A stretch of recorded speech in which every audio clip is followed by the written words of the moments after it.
broken record clear. And if you mute the speech that shakes your frail beliefs, you only seek to insulate your image and continue down the stream in the direction clout and credit steers. Directly from your mouth into am I the asshole Reddit's ears.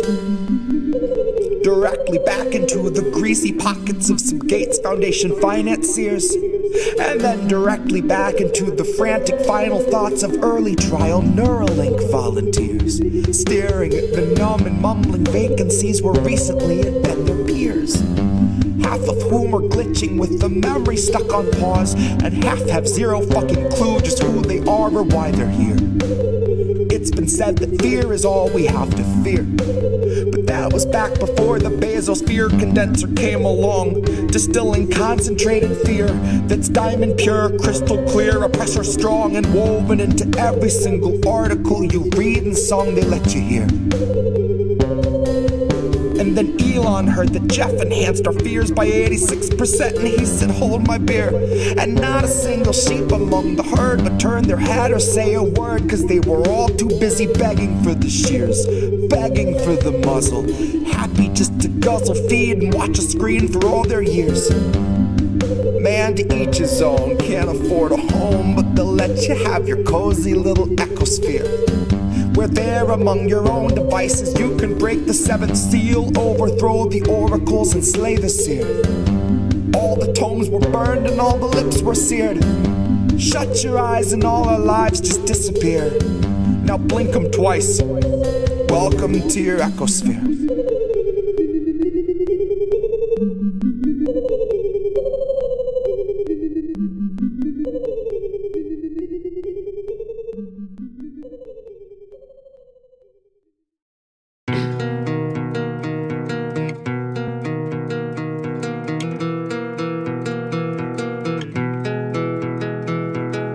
You don't think I see you crying in your cars, but I do.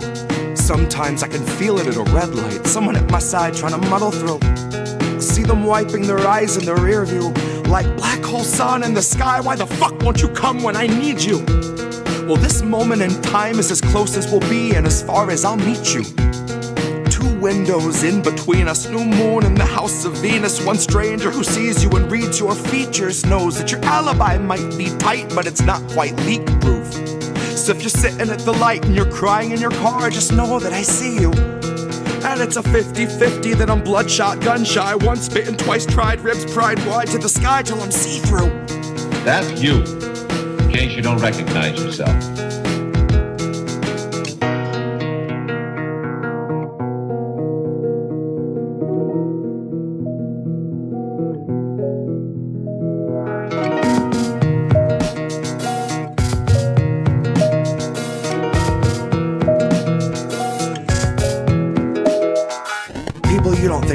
Struggling to breathe, but I do. To one I see you stumble in your everyday elite grief like I do. I try, culture. but I do. I'm twice bitten too. My mind's split in two. My knuckles bright white from the 10 to the 2. And the song in my head is the theme for a fugue, a state of decay through the filter of corporate news, where they edit the grays and the blues.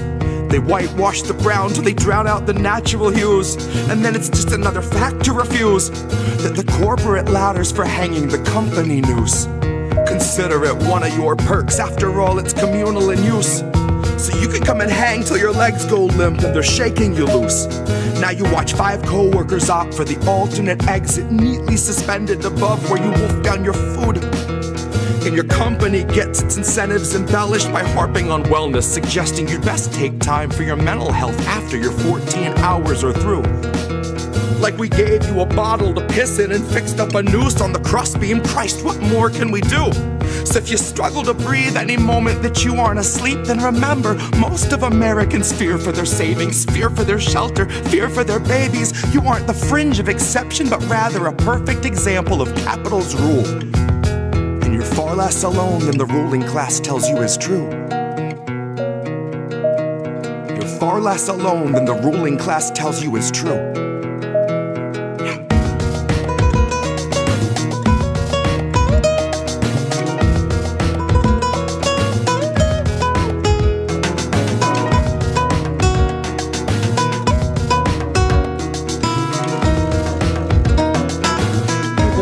I see you crying in your cars, but I do.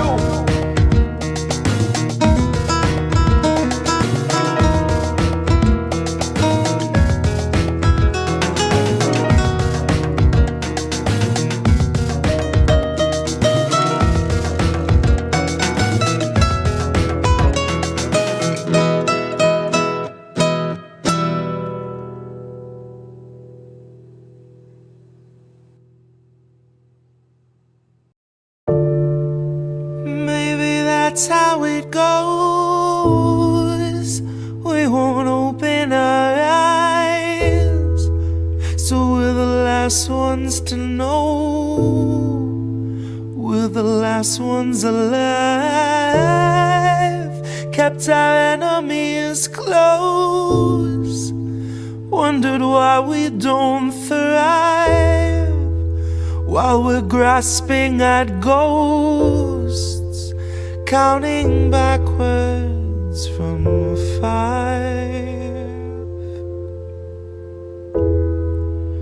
Counting backwards from 5.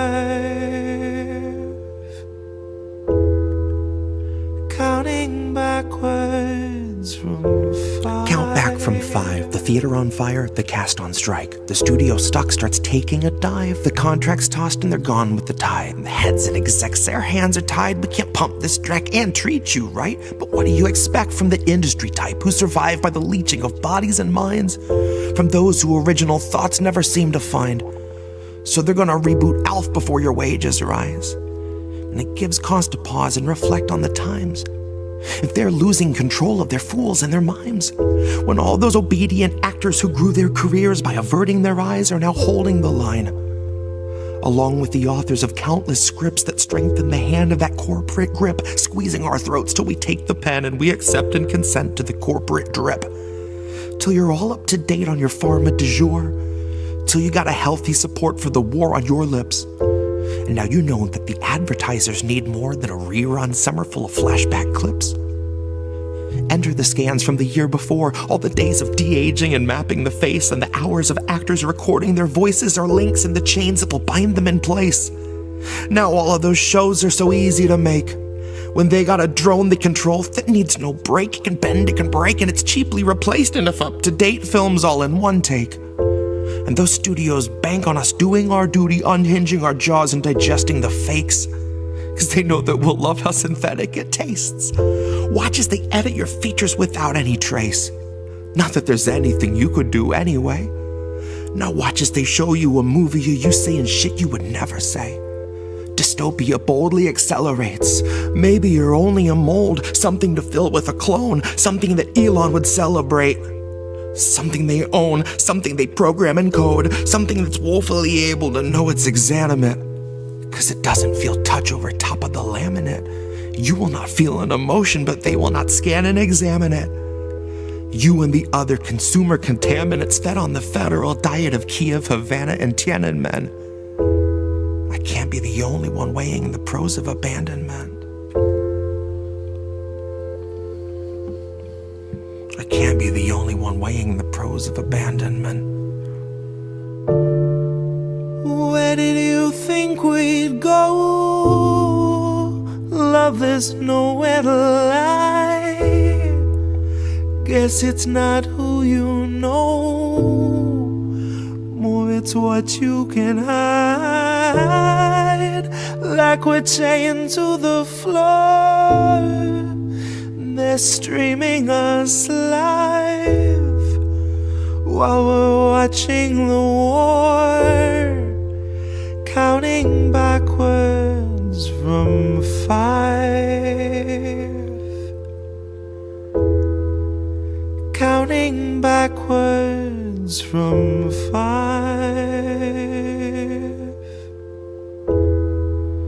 counting backwards from 5, counting backwards.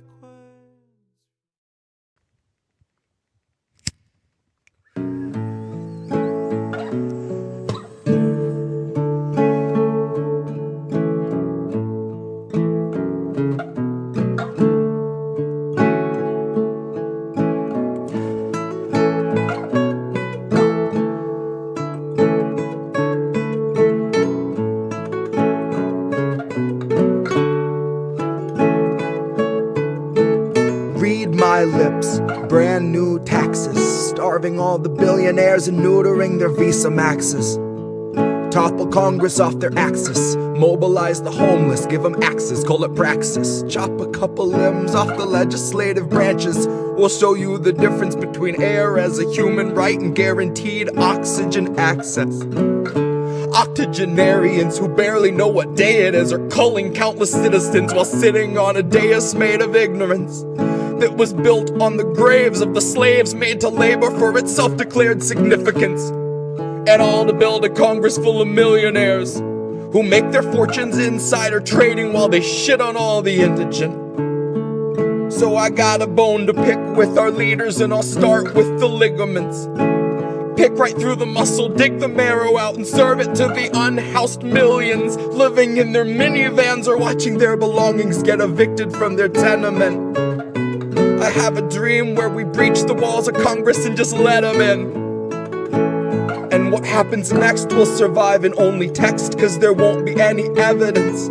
There will only be that heavy kind of feeling that pervades a space where there has been a reckoning and you can feel its remnants. Let any man who enters seeking power know that those who came before him suffocated on their eminence. That there once was a seal on the wall, but we quartered it and scattered all the pieces that it might prevent its semblance. And so we end the great experiment. We'll take all your billions, leave you 2 coins for the ferryman. Leave you drifting on a Dutchman floating derelict among the wretched seraphim. For holy is the hand that wiped the land clean of those who pose as gentlemen. That's my time, honey, cue the thunderclap and strike the theremin. And so we end the great experiment.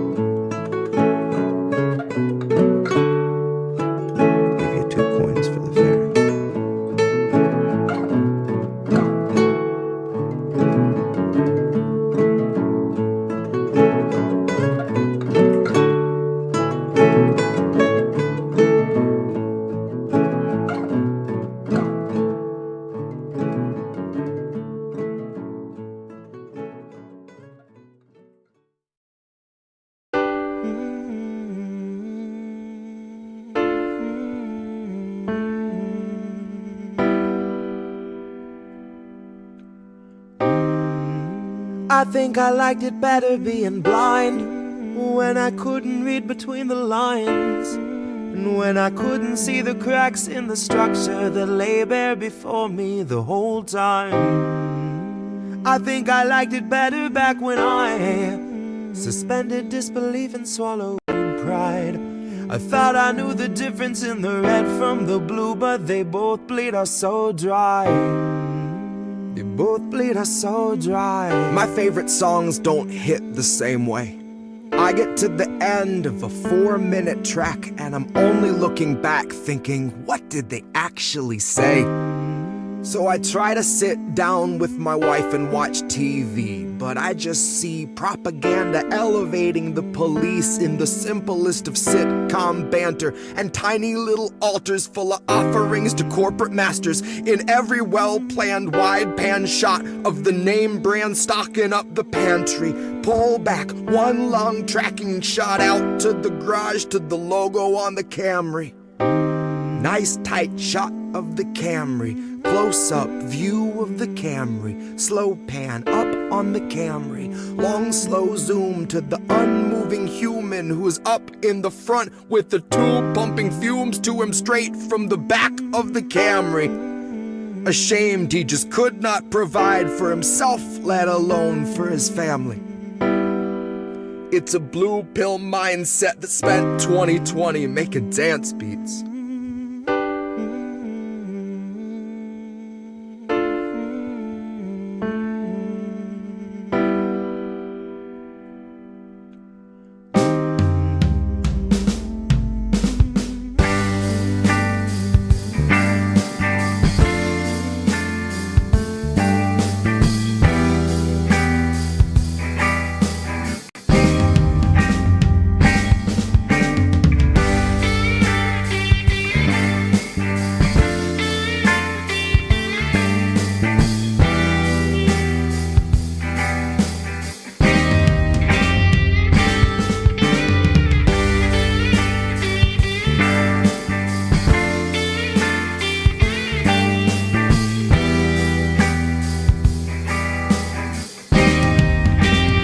think I liked it better being blind, when I couldn't read between the lines, and when I couldn't see the cracks in the structure that lay bare before me the whole time. I think I liked it better back when I suspended disbelief and swallowed pride, and thought I knew the difference in the red from the blue, but they both bleed us so dry. They both bleed us so dry. Ignorance is bliss, which explains why a lot of us are so fucking happy. Quick to take the trip for all its trappings, never one to ask what's up, what's going on, or God forbid what's happening. A lot of us would strap into the ride and then spit right in the eye of the guy whose job it is to snap your fastenings. But maybe we're all born with that capacity. Maybe each of us comes standard with humor, compassion, malice, and audacity. Some of us are blind to the system, but some see it fine and say this is how it has to be. Some of us can stare wide-eyed at a nationwide human catastrophe and only offer platitudes and recipes. And I wish that I could tell myself that nothing's worth obsessing past my everyday necessities. I wish that I could cry fake news over anything that threatened me, tune out our abuses and consume a little levity. Wish that I could offer up my son a smoother destiny. Wish I had some better lessons for how best to answer questions for the things I've been perpetually questioning. But I'm too busy looking at our leaders, wondering what I might be missing from their messaging. Trying to find the reasoning to let 250,000 people meet an early reckoning. And even though I know the truth, it's hard to swallow something that's so literally sickening. Hope is ever dwindling, COVID ever beckoning. Winter slows your breathing, but your pulse is ever quickening. Even though I know the truth, it's hard to keep listening. I'm done with my epiphany, my innocence is blistering. I'd like to think I'd taste the earth before I'd ever kiss the ring. Hard to speak the truth and harder still to keep listening. Sometimes I think I miss being blind, when I couldn't read between the lines, and when I couldn't see the cracks in the structure that lay bare before me the whole time. I think I liked it better back when I suspended disbelief and swallowed pride. Thought I knew the difference in the red from the blue, but they both bleed us so dry. Both bleed us so dry.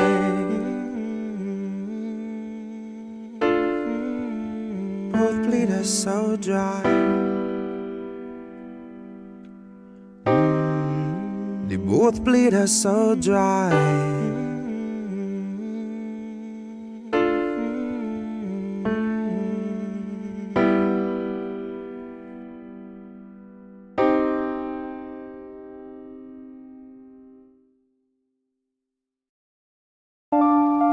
I guess this isn't such an awful place. Is that what you want me to say? You prove it's possible to sleep for days and to still think you're right here awake. The cost of living isn't much to make, but God, it's so hard to save. And when they told you everything was safe, were you safe?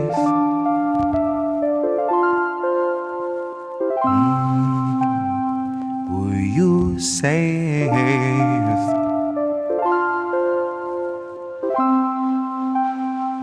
Were you safe?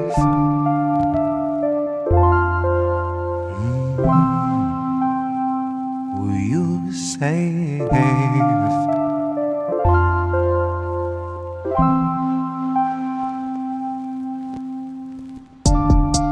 I guess this isn't such an awful place. Is that what you want me to say? You prove it's possible to sleep for days and to still think you're right here awake. The cost of living isn't much to make, but God, it's so hard to say. And when they told you everything was safe,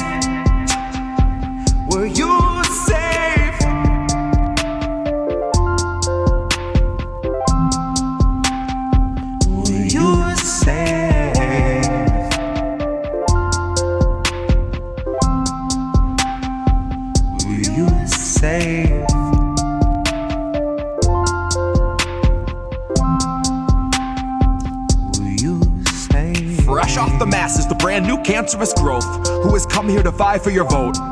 Come here to cry at the camps and to mourn at the shore for the bodies that float by the wreck of an immigrant boat.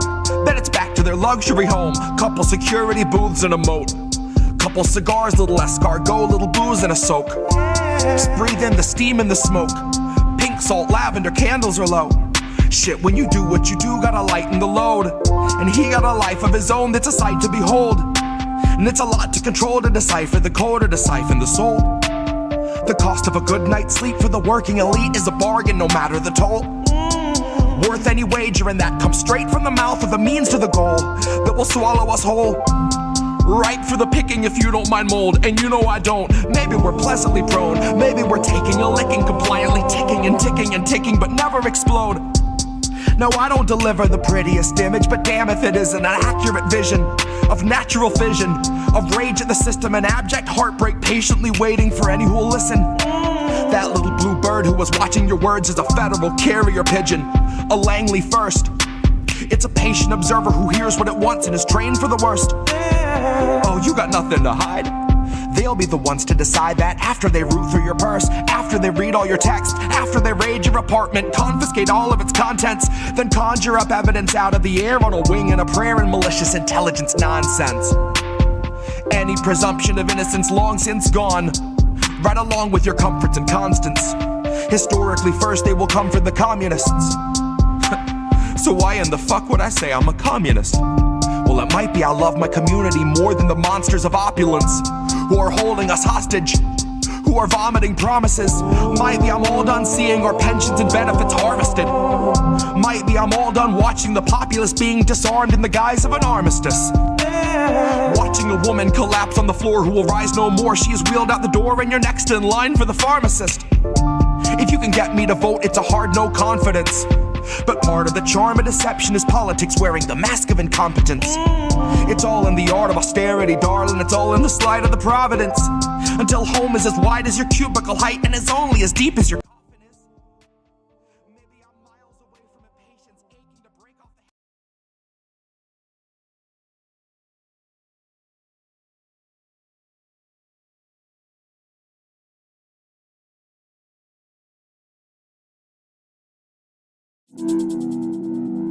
There's a difference between peace and liberation, is there not? You can have injustice and have peace. Isn't that correct? Have peace and be enslaved. Yes. So peace isn't the answer. No. Liberation is the answer.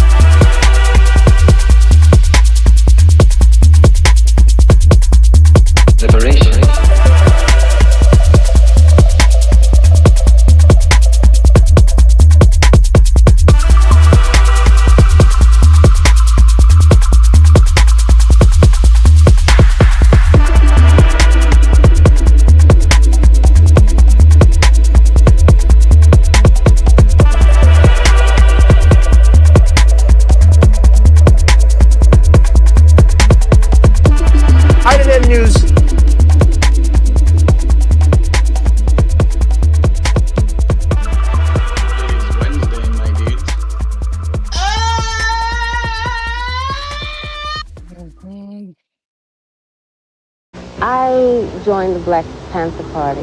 That was what I decided to do, and I thought that was important. Well, now, there are those, if they had the opportunity to talk with you, might say, well, my heavens, why wouldn't you pick the NAA or SNCC or CORE or the League, Urban League, or why go for the Black Panther Party? What was it about the Panthers that drew you? Well, I think, first of all, because I had already, by the time I joined the Black Panther Party, I had already begun to see that it was not a question of reform, that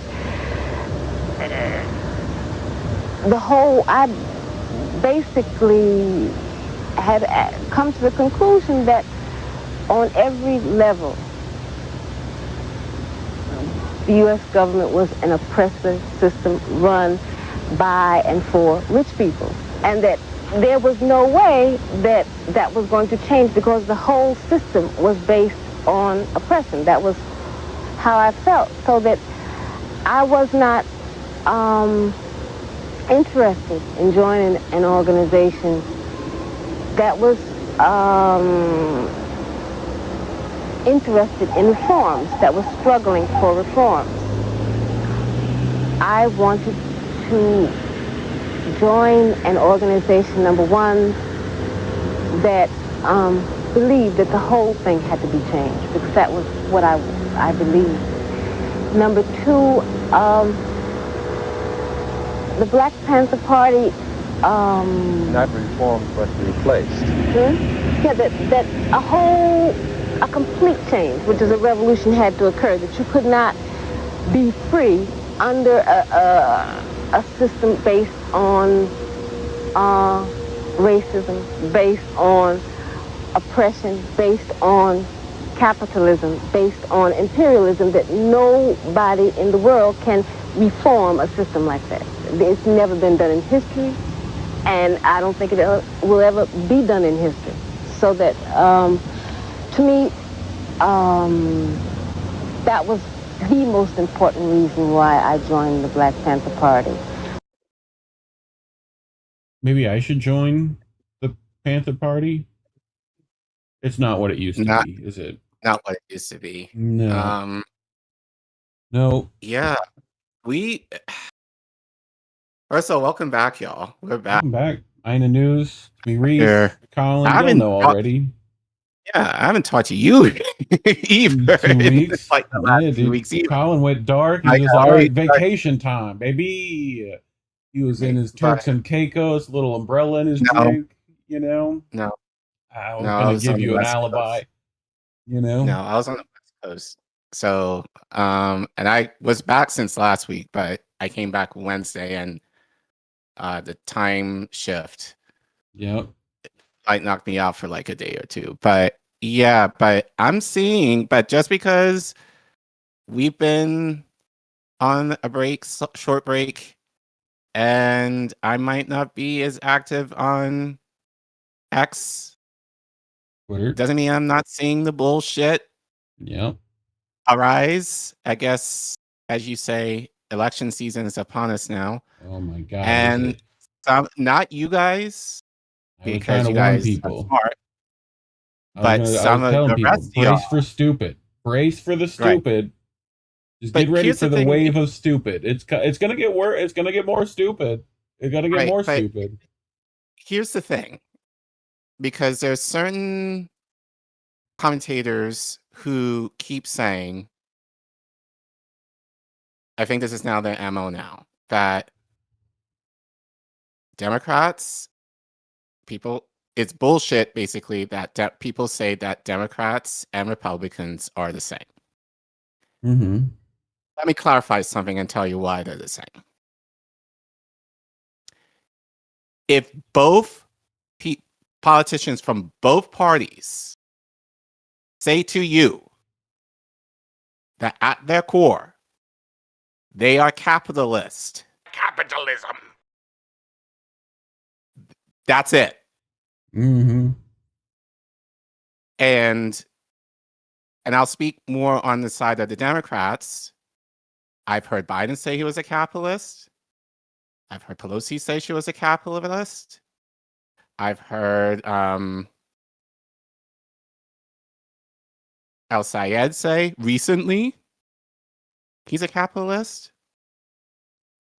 I've heard Kamala Harris say that she was a capitalist. So if they're capitalists, ladies and gentlemen, what makes you think that they're going to be in a position to enact the revolutionary change that our ancestor Asad Shakur mentioned in the clip that I just played? You mean that's reform how ain't going to do it? Which is what whether you want to call them social dems or so whatever, that's what they're asking for. Which I even we've say talked that about the third group. Like you're trying to change a system that is not built to change. Like, right. So right now, people are getting excited over crumbs. I thought, well, again, not you guys, because you guys know better. But the rest of y'all allegedly should have known better. But I see a lot of folks getting all excited about certain people winning and certain people losing. Meanwhile, they ain't saying shit that is going to relate to or amount to the revolutionary changes that we need. Yep. So it's been, for me, kind of disheartening. I mean, I've been disheartened anyway, but it's just kind of like, it's almost like we've learned nothing in like the last 2016, 2012. Like, I was like, all right, and you have little bits of more of it occasionally, your people you respect become not respectable, but you go, okay, it's called growing up. It's called being an adult. And like, we can't all have like your heroes. You learn new information, you change, you grow. It's called growth. Welcome to growth. Sometimes it sucks. Sometimes it's great. It fucking feels like a lot of suffering though, as many people would tell you, especially the Buddhists. That's where they start. They're like, oh, it all sucks. I mean, it's just sad that we're kind of caught up once again. I mean, you say this a lot, and we're kind of, well, not us, but like other people are getting caught up in the discourse again in terms of the elections, and I get it. Horse race. I get it, but as I said, nothing changes. Nothing is going to change, at least regardless. In a way that is going to make your lives significantly better. And as I said, if they're telling you, I'm a capitalist, right? And as another aside, there was a couple that I follow that I had to block because they were saying some shit. But there was on Twitter, there was a clip. I didn't watch it, but I got the gist of it. It was basically like a Starbucks worker. Oh yeah. Like, I guess Starbucks complaining like life's shit.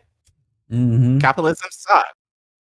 And then this guy said essentially like, oh, capitalism is good because there's so much money to be had. You just need to hustle.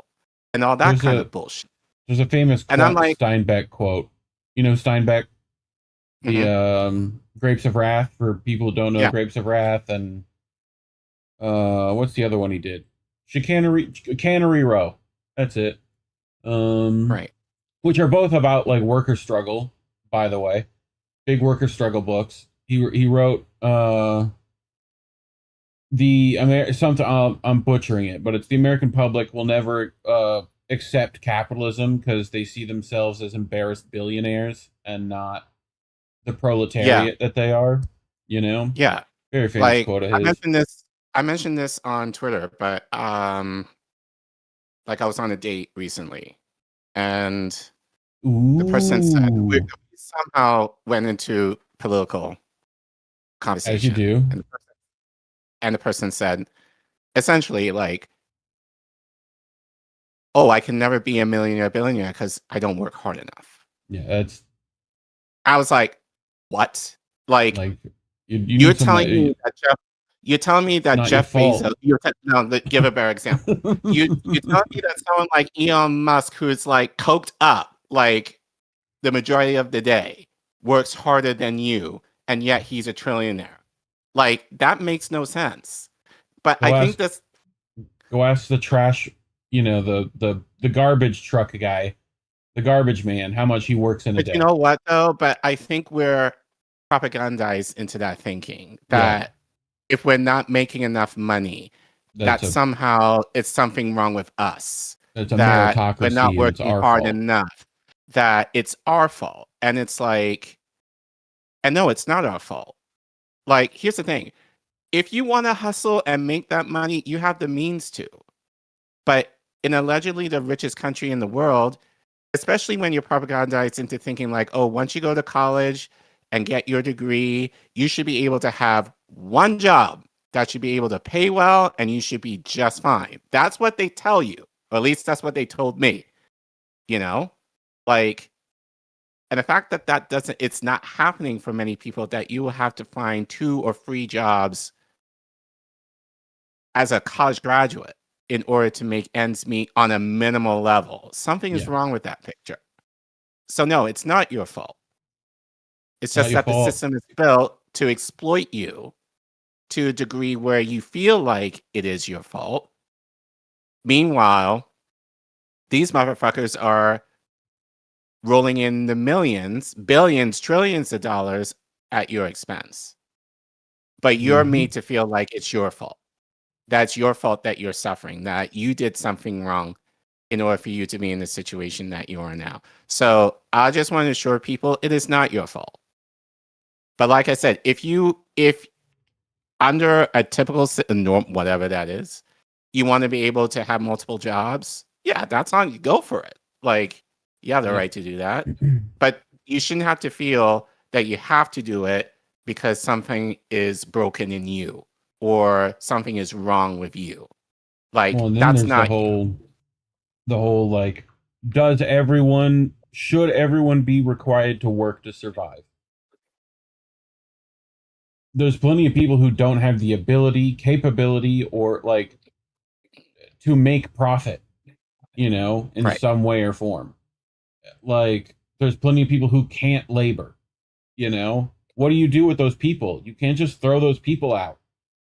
Like, that to me is the thing of like, you know, clearly this system is not built to help humans in any capacity. Right. Like, so it's meant to help a very 1% of humans. And that's literally a global problem. You know? Well, it's more of a global problem because I think the global south generally has a better view of this, although I feel like that's partially because they're at the barrel of the fucking gun on the other end of like, give us your shit or die, you know? Right. Like, that's what's happening. So yeah, so for capitalism to maintain itself, triggers got to be pulled. Like, you know.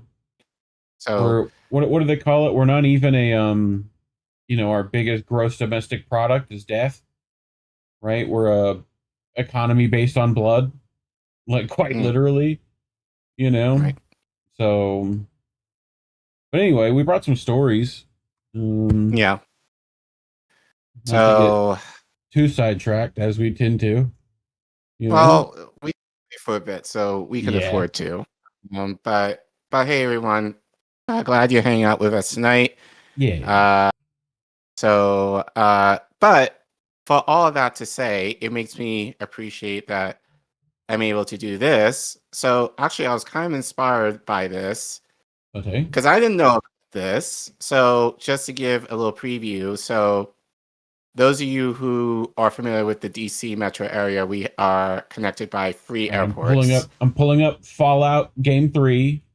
Game 3 of Fallout. DC, okay. The super mutants are by the airport. I got it. I gotta have you play Fallout 3. It is set in DC. You would actually know where things are. It's funny enough, you know? Well, this airport that you see in the thumbnail is not in DC, technically. It's in Virginia. Okay. This is Dulles International Airport, where I happened to travel into, had to leave from in order to go to the West Coast on my vacation a couple weeks ago. But little did you know that the land surrounding the area, it was actually a predominantly black town that they bulldozed in order to build the airport. So we're going to get into that first. We're going to go into the history of that. So this will be, I guess, it'll be considered another hidden history segment. Okay. And then is it a later, industrial gentrification? in the manner of speaking, and then I would say more NIMBYism. Well, we'll get into that in a bit. Never heard of that. And then to Alan McLeod, because I saw him feature this article on Twitter, so I was like, thank you. But as I'm going back to work next week, I'll be meeting my new kiddos pretty soon. Alan talks about how the military-industrial complex is propagandizing kids for war. What do you mean by that? We'll get into that a little later. So I think it's also kind of interesting. And then, what did you bring? Well, I mean, I am this is clearly going to be a bit of a clickbaity title because, I don't believe in none of that nonsense. Right. Doesn't mean others don't. IDF'S satanic hazings. So we're going to talk about a bit of what's been. I don't think we'll get to it, but it's a crazy big story, should be, and no one's saying anything about it. So,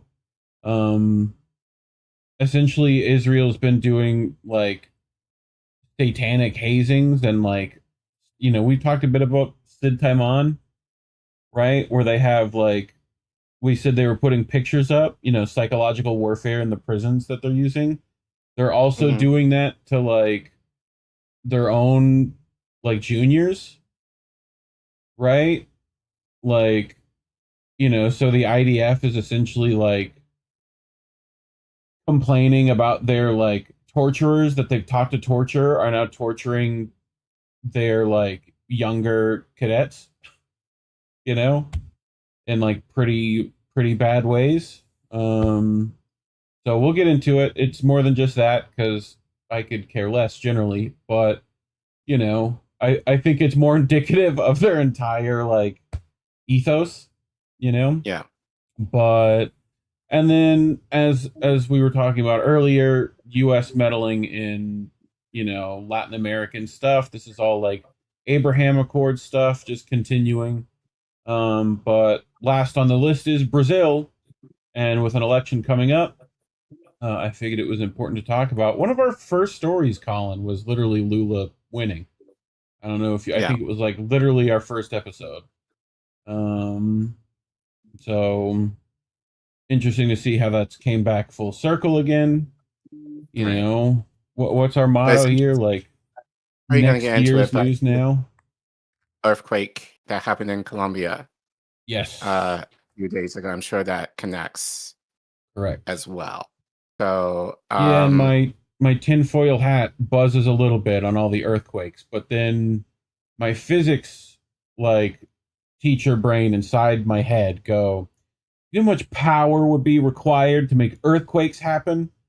And then I rethink some of that because you're literally having to move tectonic plates for that. Not to say that that's not possible. I'm scientist at heart. Show me the data and I'll look at it, but I do think it is kind of a interesting coincidence that occurred. And then given they just had their elections not so long ago and their president right now is a piece of shit. Yeah. So that let me get into that. I mean, with the ability to control weather, again, my tinfoil hat, these are the things that my schizophrenic cousin would come in and tell me. And then I will say this right now. I'll say this right now. We'll probably get into this later when we get to the segment, but don't be surprised if Trump happens to bail out Colombia in the way that. Oh, for sure. Well, in the way that he bailed out Argentina. So see, and this is I'm waiting for that shoe to drop pretty soon. My mother asked today when I was she was like, well, what are you covering tonight? I was like, well, this. And she was like, well, so Trump trying to buy. And I'm like, yeah, but it's not even really him. It's the Adelsons and the Israelis and the,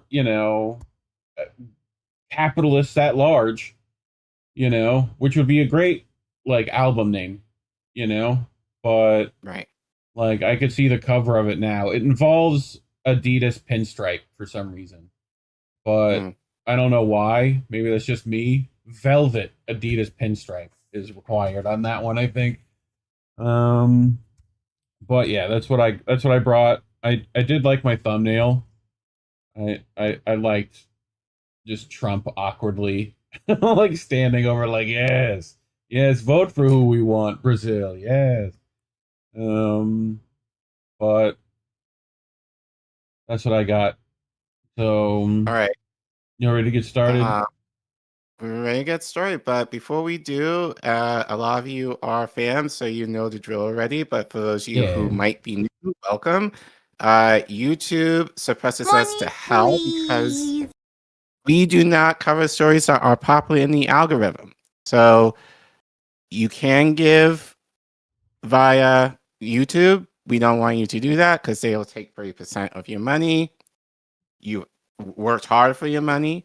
So if you want to support us besides the change, literally, AdSense gives to us within the network, you can scan the QR code you see on your screen, or you can go to the Ko-fi link that you see on the bottom of your screen. If you're in the YouTube chat right now and live, you can type in !donate, all one word, and the Ko-fi link will pop up, and you can click on it, and you can give as little, as much as you want. Anything, short, $1 helps, honestly. That's good, would help us a lot. That money will always pay for the programs that we use to produce this show and other shows on the network. So you'll help us, defray some of the costs of that. Anyone who gives at any point will make it on our wall of fame. Those of you in the badge are super VIPs. Your names will be featured in the closing credits of the show as a thank you for your support. If you want to give via Cash App, PayPal, Substack, or Patreon, you can also do that. Those links will always be in the description, especially if you want to give monthly. That will also be a huge help. But as we say all the time, do not feel obligated to give, especially if you're struggling right now. Take care of yourselves, your families, your communities first before you give to us. But if you have any money to spare, we really appreciate it. If you still want to support us, the free way is by liking, subscribing, and sharing our content and commenting on our content. Apparently that helps. And I think there's a new feature where you can hype. You can updo. You can do-si-do. You can boot, scoot, and boogie. I don't know.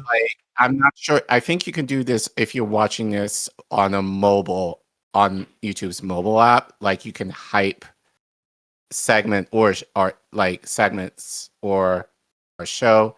That also supposedly supposed to help, push us in the algorithm. So I'm not sure if that feature is available. It might be, but if you're able to hype us up, thank you, Lady Axam. Hype on phone. So if you're watching us on a mobile device, hype the stream or hype the segments or hype our shorts. I think that's how it works. Yeah, just so the algorithm to push us in. So, but appreciate you guys. We've missed you. We love you, and we appreciate your support. Yeah. And I probably need to update I don't know how many VIPs we've added in a minute. I need to look. Because I might need to update the closing credits. Okay. Well, but that takes me 0 time. Yeah, we can do that for next, I guess. Yes, sir. All right. To our first one. So, first story of tonight. Probably put this in the hidden history playlist. Guess we need to make a playlist like that at some point. But so those of you, as I said earlier, those of you who are familiar with the DC metro area, we are connected via 3 airports. I think Dulles, our international airport, is the biggest one. But fun fact, once upon a time, Dulles, Virginia, was known by another name that was inhabited primarily by Black freedmen that the government essentially raised in order to build the airport, which found very interesting. I didn't know that history. Funny enough, I was at the airport 2 weeks ago, and I think there is like a small plaque kind of commemorating that history. I didn't see it, so next time I'm at Dulles, I'll definitely take a look out for it. So where are we at? But we'll get, huh? Where were we at? We're at Dulles, so right here. Dulles International. Right? So it's like it's about 26 miles away from DC. Okay. So like Chantilly, Sterling, area is where gotcha the airport is. So cool. But let's play this news clip first that will kind of talk about the history of this town a little bit, and we're going to get into it a little bit more in depth. There's going to be a guy that's going to be featured in the article that I'm going to read, and then in this clip quite frequently, so check out for his name. And let's go. Before Dulles International Airport was built, there was a village on the site that had been there since the early 1900s. And tonight, we're hearing directly from one of the residents who lived in the village of Willard before it was condemned. So our Alexis Wainwright shows us how people from that community are working with the airport to capture the important aspects of Virginia's rich history. It's a story of a forgotten community and its Black residents. Before this was Dulles International Airport, it was the village of Willard, Virginia. But you were born here, is that correct? That's correct. I was born in the small village of Willard. From my father's recollection, I was born maybe a 16th of a mile from where I'm now standing. Louis Jett can explain every inch of what the town that once stood here represented. This whole, I'd say 3 or 4, 8 or 10 acres is all Willard. This is Willard. He was up here until the age of 8, and he's kept every single memory stowed away in this binder that he dons on weekly. Jett says it was an all-Black town full of life. It was actively occupied up until about 1957, 1958, when the FAA, the precursor to the FAA, was looking for a place for international airport. Metropolitan Washington Airport Authority archaeologist Henry Ward says they found evidence of what used to be. It was occupied, we believe, again, not only by a Black family, but probably an enslaved family that would have been associated with the Lee plantation. And so some of the artifacts we found on that site are really quite evocative. Some of them are rock crystals. But Willard was cleared out around 1958. And they realized that there were some, I think, hundreds of buildings, farms, the village of Willard, all out here. All of those properties were basically went through a legal protection to go ahead and have them condemned through eminent domain. The property owners were paid compensation. How fair it was can be a question. A question that Jack can answer. The government sent my father and mother a letter saying our land was condemned. The date was September 1958, and we had to be gone by September 1958. He says they were paid a little over $8,000 for their 2-story house that his dad built himself and their land. And now 3 airport runways meet where Willard used to be. We think about Loudoun as this, really progressive and dynamic and modern county. And we may not realize that there is a very long and rich history, yes, of African Americans who were enslaved, but also of African Americans who, once freed, were entrepreneurial, they bought land, they built tight-knit communities. And now this history will be displayed in an exhibit where it once stood tall and proud. Alexis Wainwright, WUSA 9. Alexis, thank you. And she tells us that the exhibit with the history of Willard will be in the main terminal of Dulles International Airport if you want to see it. That's beginning in mid-March. As I said, I was at the airport in the main terminal a couple of weeks ago. I didn't see it, but then again, I didn't know about it to look. So next time if I'm traveling through Dulles, not that I don't travel through Dulles that often, but like next time I'm there, I'll definitely look out for it. In the live chat, Lady Alex M. Virginia, rich history of racism, slavery, and white settler colonialism. That's just on the brochure. When you like travel to Virginia, right? They're like, see Virginia, the rich history of racism, slavery. Like that to me is like on the sign, welcome to Virginia. What are we known for? Like list The land of things. lovers, apparently. That's what you see on the signs. Is that what it is? Mm-hmm. Sure. That has plenty of connotations. At least Philadelphia has brotherly in front of it, right? Like, sure. Weirdos. So let's get into the meat of this. So this is from Citycast DC, written by Petluna Dvorak, who writes how a black town was bulldozed to build Dulles. In the name of progress, we could say that's another. In the name of in the name of love. No, we are the state of lovers. Well, plays progress and our most played soundbite. Yes, that's what capitalism. Shout out to American. Yep. American planners often wiped out marginalized communities. Willard was one of them. So let's get into it. Yes, sir. If a gilded makeover proposed by the White House defiles the jet age cool of ERASURE's swooping, iconic Dulles International Airport Terminal, it won't be the first time something beloved was erased to satisfy a president's grand vision for that airport. So also, Jay-Z, let's kind of give some more context here. So Trump is looking to renovate Dulles in his image. She has gotten some news here over the past couple of weeks in DC. So, so obviously he's trying to create the airport in his image. But I think this is especially kind of interesting to think about in terms of what I'm going to read through now. Like, as I said, there's probably going to be like a small placard or a small display of this. Would this exist? Okay, this is what you get.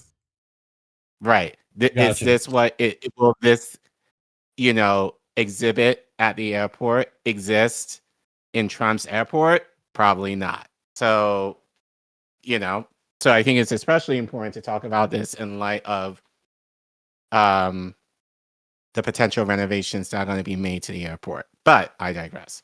Anyway, in 1958, the government bulldozed the entire town of Willard, a thriving, predominantly black town built over generations by the descendants of enslaved Americans, to erect a second major airport for the nation's capital. By its population, Willard was a black community. Louis Jett, who you saw in the clip, a former resident of Willard, said at a recent library lecture on Virginia history. He was 8 years old when the government condemned and razed the two-story home his father had built. My father, he didn't want to move, but the big earth movers would be coming for our yard, no matter what the residents said, according to Jett. Black communities across America were similarly sacrificed during this effort of the nation's speed and sprawl. Construction of Interstate 375 leveled Black Bottom and Paradise Valley in Detroit. Miami's Overtown, known as the Harlem of the South, was carved out for Interstate 95. Queen City of Arlington was burned down to the ground to create the Pentagon roadways.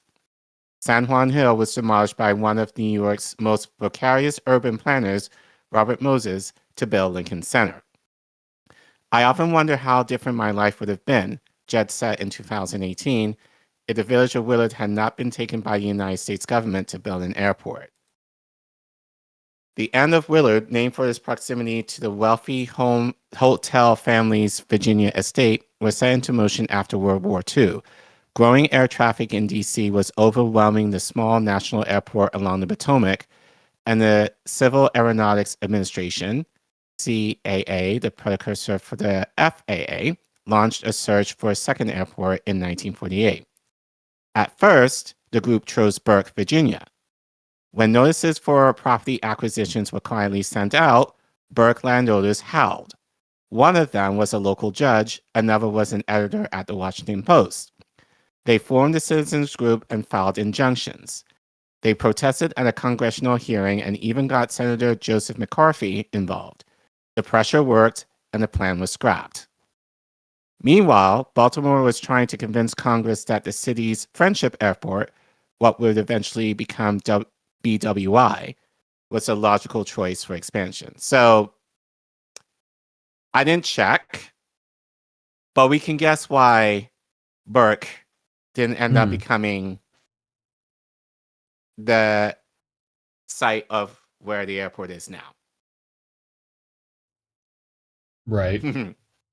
I'll have you can draw your own conclusions. Uh-huh. But the man in charge of the search was Lieutenant General Elwood P.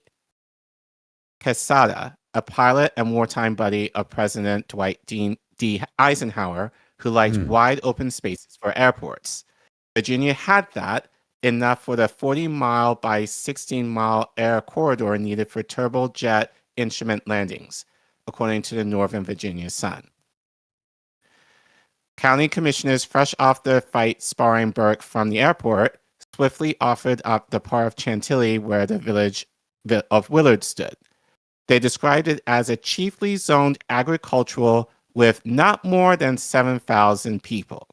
They said it would be cheaper to acquire, according to a 1957 story in the Springfield Independent. That was enough for Eisenhower. Ike Pink's Chantilly site for airport, the 8-column headline in the Baltimore Sun announced on January 14, 1958. The Sun called it a big snub to their airport, which was already up and running. Just why this admirable airport with its runways built and in operation was passed over in favor of an underdeveloped site equally distant from the capital and cursed with miserable road approaches still escapes logical analysis, the Sun editorial said. It seemed illogical to the folks of Willard, too. The town wasn't just farmland. It was their homes, their histories, their church, their graveyard, store, school, and post office. It was where Nathaniel Coram, Joe Johnson, Joe Holmes, Charles Newman, Edwidge Smith, Lafayette, and Henry Robinson, and Arthur Thomas began building a new Black America after being freed from slavery. They farmed the land, constructed weatherboard houses, and had been raising their families since the end of the Civil War, according to research by Virginia historian Eugene Shaiel. Without public hearings, the federal government sent condemnation letters to all 87 Willard landowners, Shaiel wrote.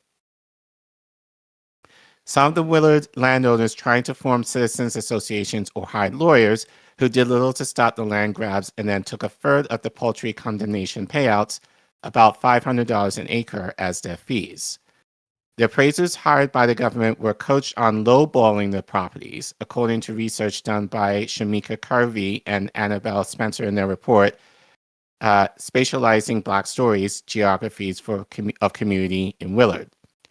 Appraisers refer to Willard properties as neglected, poor quality, and in the case of a white landowner close to Willard, the appraiser noted the property adjoins colored subdivision on the north, the researchers said. The government paid 87 property owners for about 9,800 acres. More than 300 buildings were bulldozed on the so-called open farmland. Shiloh Church, the heart of the community, was given $4,000, and the building and graveyard were relocated, according to news reports. Newspapers ran a photo of white residents frantically moving out ahead of the August 1st deadline. Willard's Congressman, Representative Joe Brohill, was bombarded with letters congratulating him on getting the airport to Willard instead of Burke. The Willard residents, most of whom are reconciled to having to move, asked Brohill for help in getting a fair price for their ancestral land, the Northern Virginia Sun reported. But Brohill spent his time meeting with the Aviation Administration and Justice Department folks who are asking him to keep chaos among the residents of Willard to a minimum. Brohill lobbied to save two historical structures from the bulldozers, the big house and the outbuildings known as Sully Plantation, which belonged to Robert E. Lee's uncle. And newspapers ran photo ops of him visiting with white landowners in Willard to soothe their worries about living so close to the airport. The evicted Black residents of Willard were left powerless and overlooked. Their stories were marginally untold in the papers. The homes that were made up the once vibrant Willard community were demolished and flattened in the summer of 1958.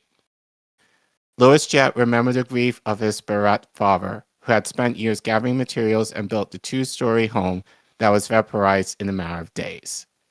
The vibrant town with its pig butchers and strict school teachers was a Black soap opera that never got aired on TV, Jett said, at a dedication ceremony in 2018, when Loudoun County named a new state-of-the-art middle school for his lost hometown. Like so many places on the map, it was begun in the name of progress, the first principal of the school, Jeff Roundsley, said. But today we're here to remember Willard for what it was and celebrate the dedication of the new Willard Intermediate School. At the ceremony, Jett said the honor was bittersweet, and he spent the next 8 years championing the memory of Willard. He died on July 17th, so last month, just 10 days before Trump announced the latest presidential action for that condemned land. So as I said, planning to renovate and expand the airport even more. And as I said, I'm sure, you know, given in the news broadcast that there is a small exposition exhibit of Willard, sure that will not be included as part of the renovations. So, I mean, this is Tulsa. Yeah, like, I mean, and multiple, and, right. So but it's just kind of funny, especially when we hear on the right, it's like, oh, you got to pick yourself by the bootstraps and you got to become self-sufficient and all that bullshit. Here is this town that was actually doing all of the things that the GOP values. But because of their race, they're like, okay, no, we have to build this airport in the name of capitalism, or as they say, progress for an airport, you know? And so it's, again, the idea of, you know, so I think it's just kind of interesting that, you know, as I said, this is like a Tulsa, but as the article mentioned, there have been thousands of Tulsas that have happened in this country over the last 100+ years or so, where there have been Black communities that were actually doing well and thriving that were destroyed in a matter of white people wanting to take it over. So yes, you were right. It's kind of I would say a mix of NIMBYism. Which is not in my backyard. So basically the white Burke residents were like, no, we don't want this airport here because reasons. So they moved on to this Black town where they knew that they weren't going to have as much of an effect, and they leveled the place. So yeah, I think it's very interesting, you know. And like I said, if I do see the exhibit, I'll definitely report on that. Too bad I didn't see it when I was there a couple of weeks ago. But any thoughts?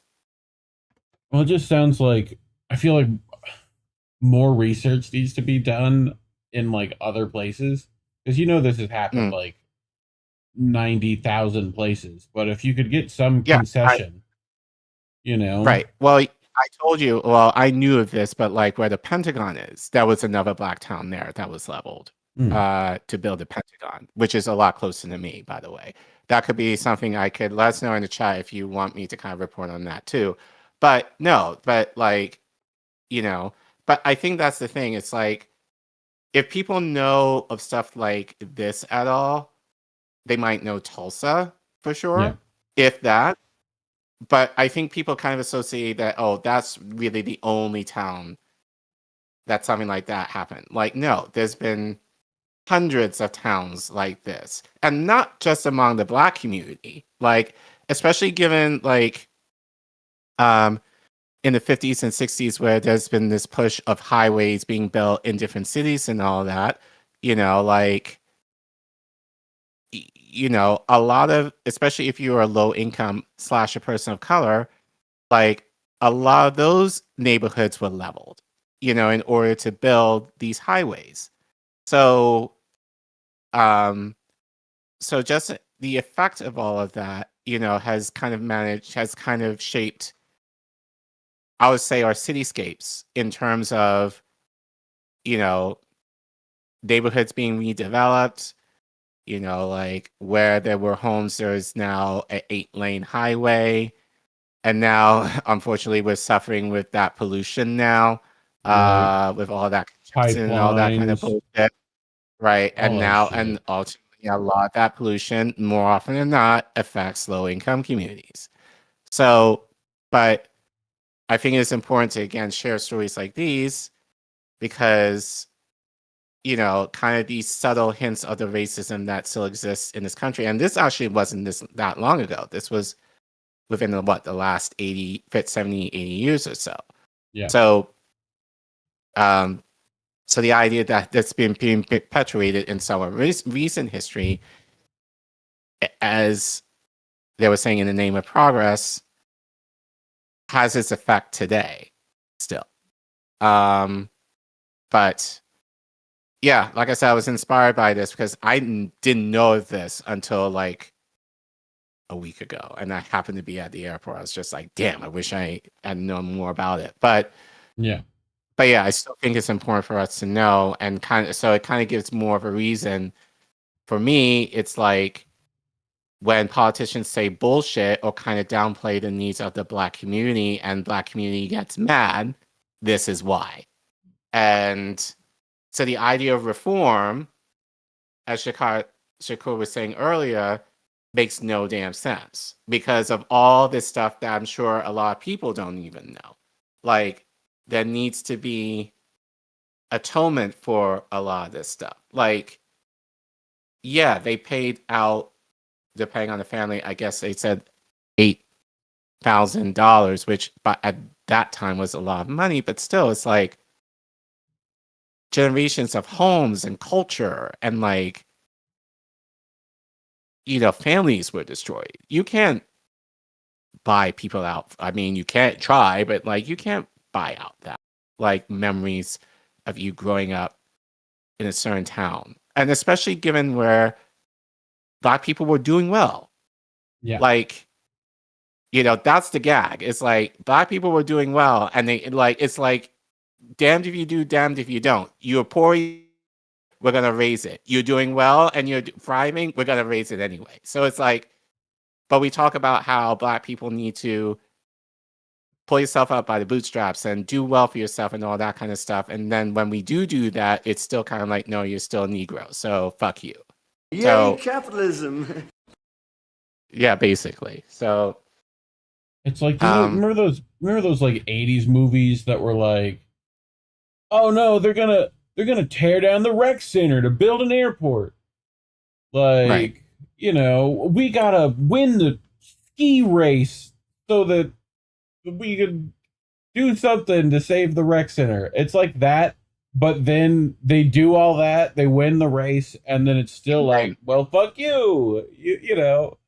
We just paid more money. It's just like, okay. like I said, like Louis Jett, he passed away like 3 weeks ago at the time of this recording. So, I wish there would be like a documentary, because I think it sounds like he was very key, and like he became known as like a historian given the town and all that kind of stuff. So you saw that he had his binder with him. Like, I think he was known for, like, he had at least enough artifacts of Willard, and just him carrying it and showing it and, just kind of talking about that history. I hope that happens, especially in light of the work, or at least the acknowledgement of this town that once did exist. So I hope there could be something down the road in honor of his memory. But yeah, it's sad that he passed away like literally like 3 weeks ago. So, but But yeah, so telling stories like these, this might do well because generally when we do stories like these, sometimes they do, sometimes they don't. But please help us in sharing this so that the algorithm gets pushed, so at least more people are aware of this story. I think it's important to kind of talk about, especially given the current discourse. If you want to support us financially, you can go to scan the QR code you see on your screen, or you can go to the Ko-fi link you see at the bottom of your screen. If you're in the YouTube chat and live, you can type in !donate, all one word, and the Ko-fi link will pop up. You can also give via Substack, PayPal, Cash App, or Patreon as well. If you can't give, that's more than okay. We love you anyway. The free way to support us is liking, subscribing, and sharing our content. And please share this, especially to people who may not be aware of this. And let us know in the chat if there are other like towns that we can report on. Like I said, I know about the black town. I forgot the name of it right now, of the black town that was raised in order to build a Pentagon. But let us know if you want us to report on that story, and I can do that in a future segment. Otherwise, help us get to 5K so we can reach more people. And thanks for watching. Yeah, I fixed it. Look, it says 5K this time. Look, I did it. I did it. Dude, it took me forever to find that file to fix it. It was like where was it? Gone. It's somewhere in Canva. I still don't know where. Like, you know, I like made a new one practically. I was like, fine, I'll do it myself. You know, I just like, all right, what did I do? Like, it's not, if astute viewers, if you go back and like, they're not quite the same. I'm like, oh, whatever, you know. I was like, this is what you get. This is what I'm doing. Well, at least it's done. At least it's done. Anyway, which I could set it up to where that's like an OBS scene that we just go to, you know, and then I could just change it in OBS. That's a thought, but would be easier for when we need to change it. I'm expecting like growth rapidly. This is what we're gonna get to 5K immediately, and then I have to change it in like a week, you know. But anyway, chat. How's chat holding up?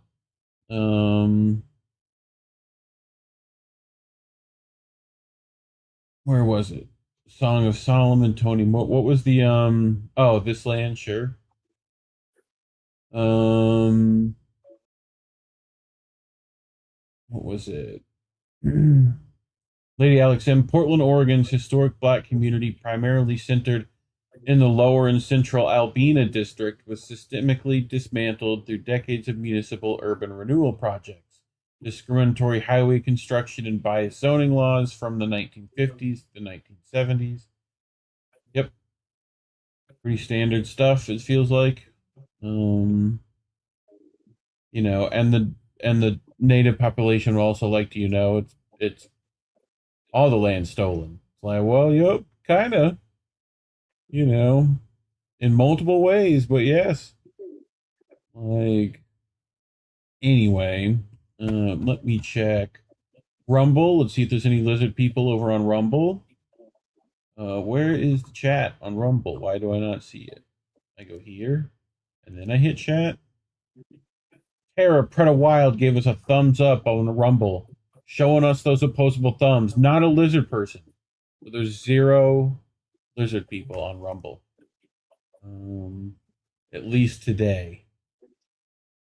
Unless they're lurking, which would seem like a very lizard person-y thing to do. Arturo Ross and Michael Horseman over on the Substack. So Vic Adams said, yeah, I like those stories, Collin. You know? Yep. We'll probably do more in the future for sure. Yep. That being said, I don't want to make it exclusive to black people, but like any oppressed people in this country or elsewhere. So if you guys know of other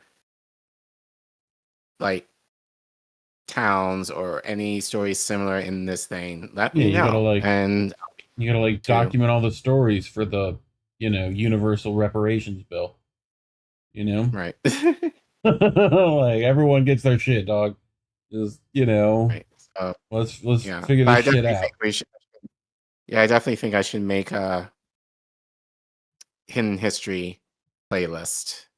We need to do our Huey P night.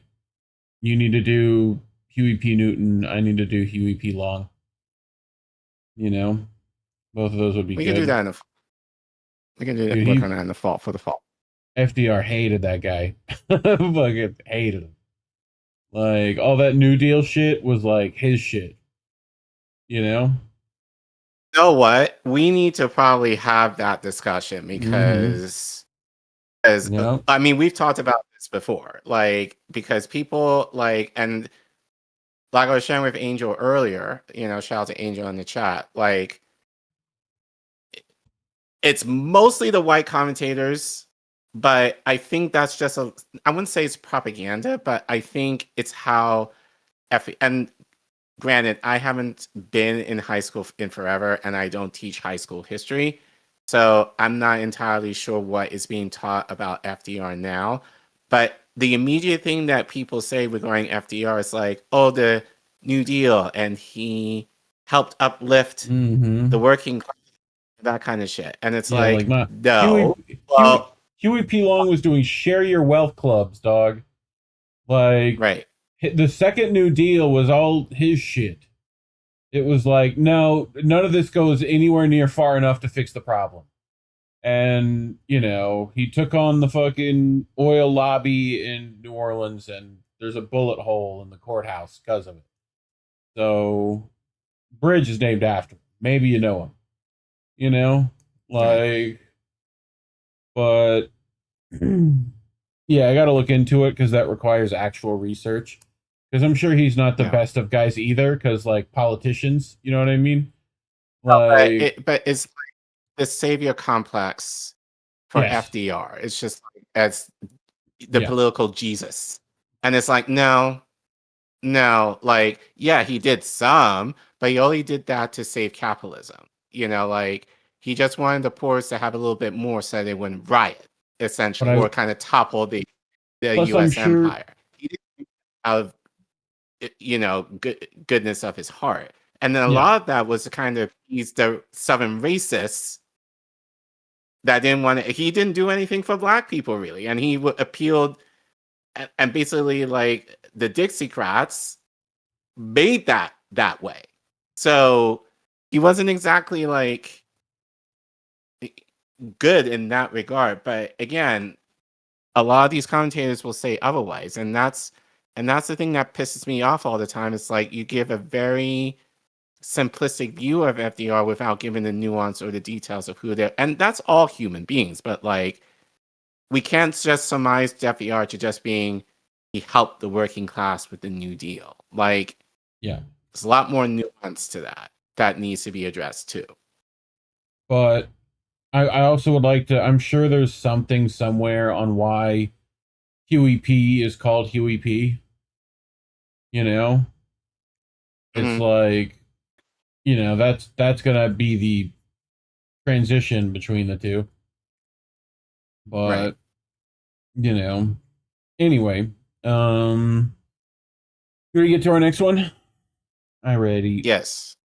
So I'm not sure if I'm excited or scared, but this it's a little bit middle.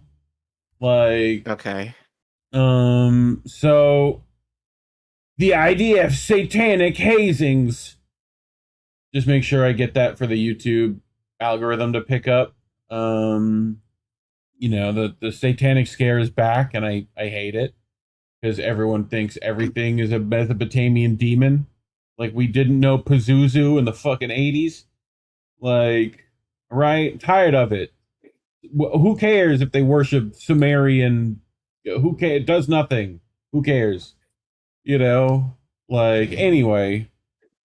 Doesn't mean that crazies don't believe in some of this nonsense. So, There was a massive mutiny in Sid Taimon as soldiers rebelled against the removal of satanic symbols related to their hazing practices.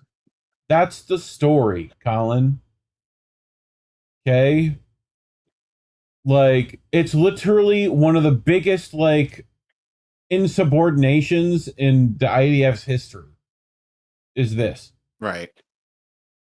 Like, that dude. I'll read it again. Massive mutiny in Sid Taimon as soldiers rebelled against the removal of satanic symbols related to their hazing practices. So, like, not even over what they want to do to the others, what they want to do to themselves. Like, ridiculous behavior. Anyway, a large number of IDF soldiers in the infamous Sid Taimon camp, known for torturing detainees, stormed out of the base today, and many refused to return. Why? Were they protesting torture? No, they were protesting that signs signaling their sadistic hazing rituals, carrying seemingly satanic imagery, had been torn down. That led to the largest act of insubordination in recent IDF history. And here's the story. So, this isn't new. Back in August 2018, a fresh recruit to the Meddling Commando unit named Ili Hayat jumped out of the Humvee and was never the same. It was just 10 days into his service at Meddling.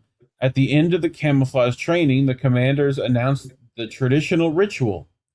Gather thorn branches and place them in a massive pile, and then jump onto them from a vehicle. He broke a vertebrae in his neck and was left paralyzed. This tradition is not in the training manuals or in any brochure, but is part of the IDF way of life. He broke a vertebra in his neck and was left paralyzed. As he writhed in pain, his comrades did not believe him, picked him up, and sat him upright. The pain was unimaginable. He remembers waiting after that in agony for an evacuation that did not come. He later recalled, I understood they were probably hesitant to call an evac because they were worried about themselves, afraid of what would happen to them. The hospital was just 17 minutes away, but it took 2 hours and 10 minutes. They dropped him off the stretcher. He had to ask the ambulance crew to turn on the siren. The jump was filmed. When his parents asked for the commander's phone, the segment was gone. A laboratory told the family it had been deleted in a way that could not be recovered. What about the investigation? There wasn't one for a year and a half until the military police opened the investigation. In March 2021, the military advocate general closed the case with no criminal charges because of course it did. Officers received reprimands and had their promotions delayed by a year or two. That's it. That's all that happened.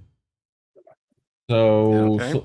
Slap on the wrist and, you know, like, we'll wait for your Christmas bonuses. Sorry, Hanukkah bonuses. So, which I imagine are like 8 individual checks. You know? Anyway. Maybe. The Meddling commander spoke to Ili. Dude, these names, I'll never get them. I need more of a, you know, biblical pronunciation to them. Because that could also be Eli. That would make the most sense to me. Anyway, at his bedside, he told him it was a tradition of many years in the unit and a tradition that is, let's put it this way, idiotic. That is one way to put it. A commission was formed to look into it, and its head promised Hayat he would investigate how widespread the practice was in other units. Of course, nothing happened, Hayat said. I wasn't surprised that it wasn't done because the cover-up culture was here from the start. I only want to prevent the next case. 2012, in Gitvatsi's Sabar Battalion, veterans convened PASOM trials. Let me know if any of the people who know what PASOM is, because I couldn't figure that out. So PASOM trials, seniority trials, okay, that would probably, where they sentenced juniors to 20 or 60 seconds of beating. Video showed a soldier with his eyes covered being kicked on the floor by his company mates while others giggled in the background. A victim described being beaten with wooden sticks and broom handles until they broke, leaving marks red, purple, and swollen. The plea negotiations aimed at a total sentence of less than 2 months. In 2012, again in Kafir Nishan's battalion, Sahir Mizrahi touched the Pazam stick, a rod only the 2 senior intakes were permitted to handle. 10 soldiers jammed the door shut with a chair and beat him. Each time he collapsed, they lifted him up and beat him again. Broken ribs, a ruptured spleen. 9 were convicted and sentenced to 58 days detention, less 7 days of holiday clemency, and demoted to private. His mother said, "This isn't a punishment. They got a summer camp. It's a shame and a disgrace. They'll go out on leave over the holidays, and my son will go on lying at home, incapacitated." In the air defense array, veterans ran Pazam trials in which they appointed themselves judges over junior soldiers. 7 were arrested. The suspicions at arrest included aggravated rape and acts of sodomy. Several told investigators the acts had been done by mutual consent and as a joke. Yes, the rape was treated as a joke. The lead defendant got 60 days and kept a clean record.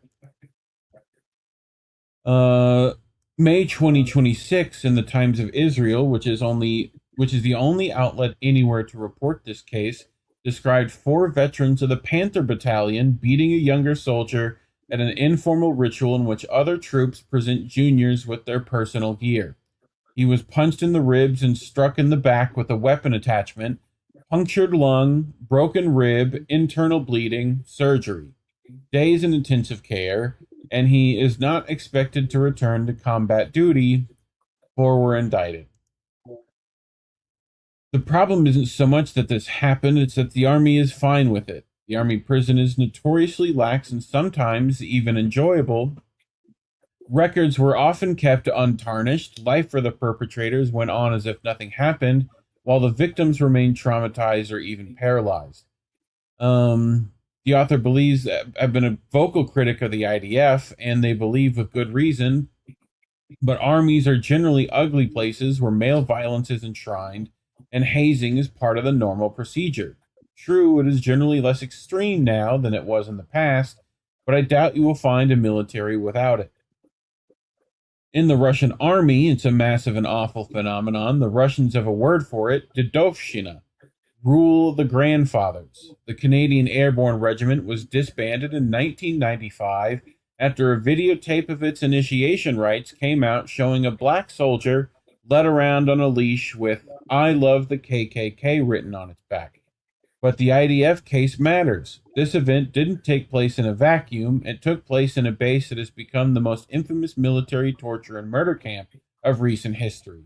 Sid Taimon, which we've covered multiple times. You're welcome to go back in the backlogs and look at that. A place of which nightmares are made, and it gives us a window into the minds of the people serving there. The results are horrific. Sid Taimon, an army base and prison in Israel, has been at the epicenter of the IDF's crisis of morality and humanity. That includes, most famously, the cases of torture, murder, and rape, but it also became the center of a horrific culture of hazing. On the 13th of July, 2026, the commander of the Sabar Battalion decided to do something about it. He walked through his company's quarters at Sid Taimon and started taking down signs.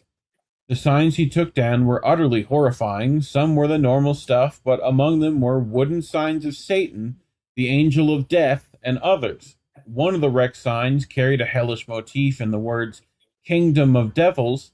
A soldier told Walla that one of the commanders used a 5-kilogram sledgehammer on one of the emblems. It was filmed.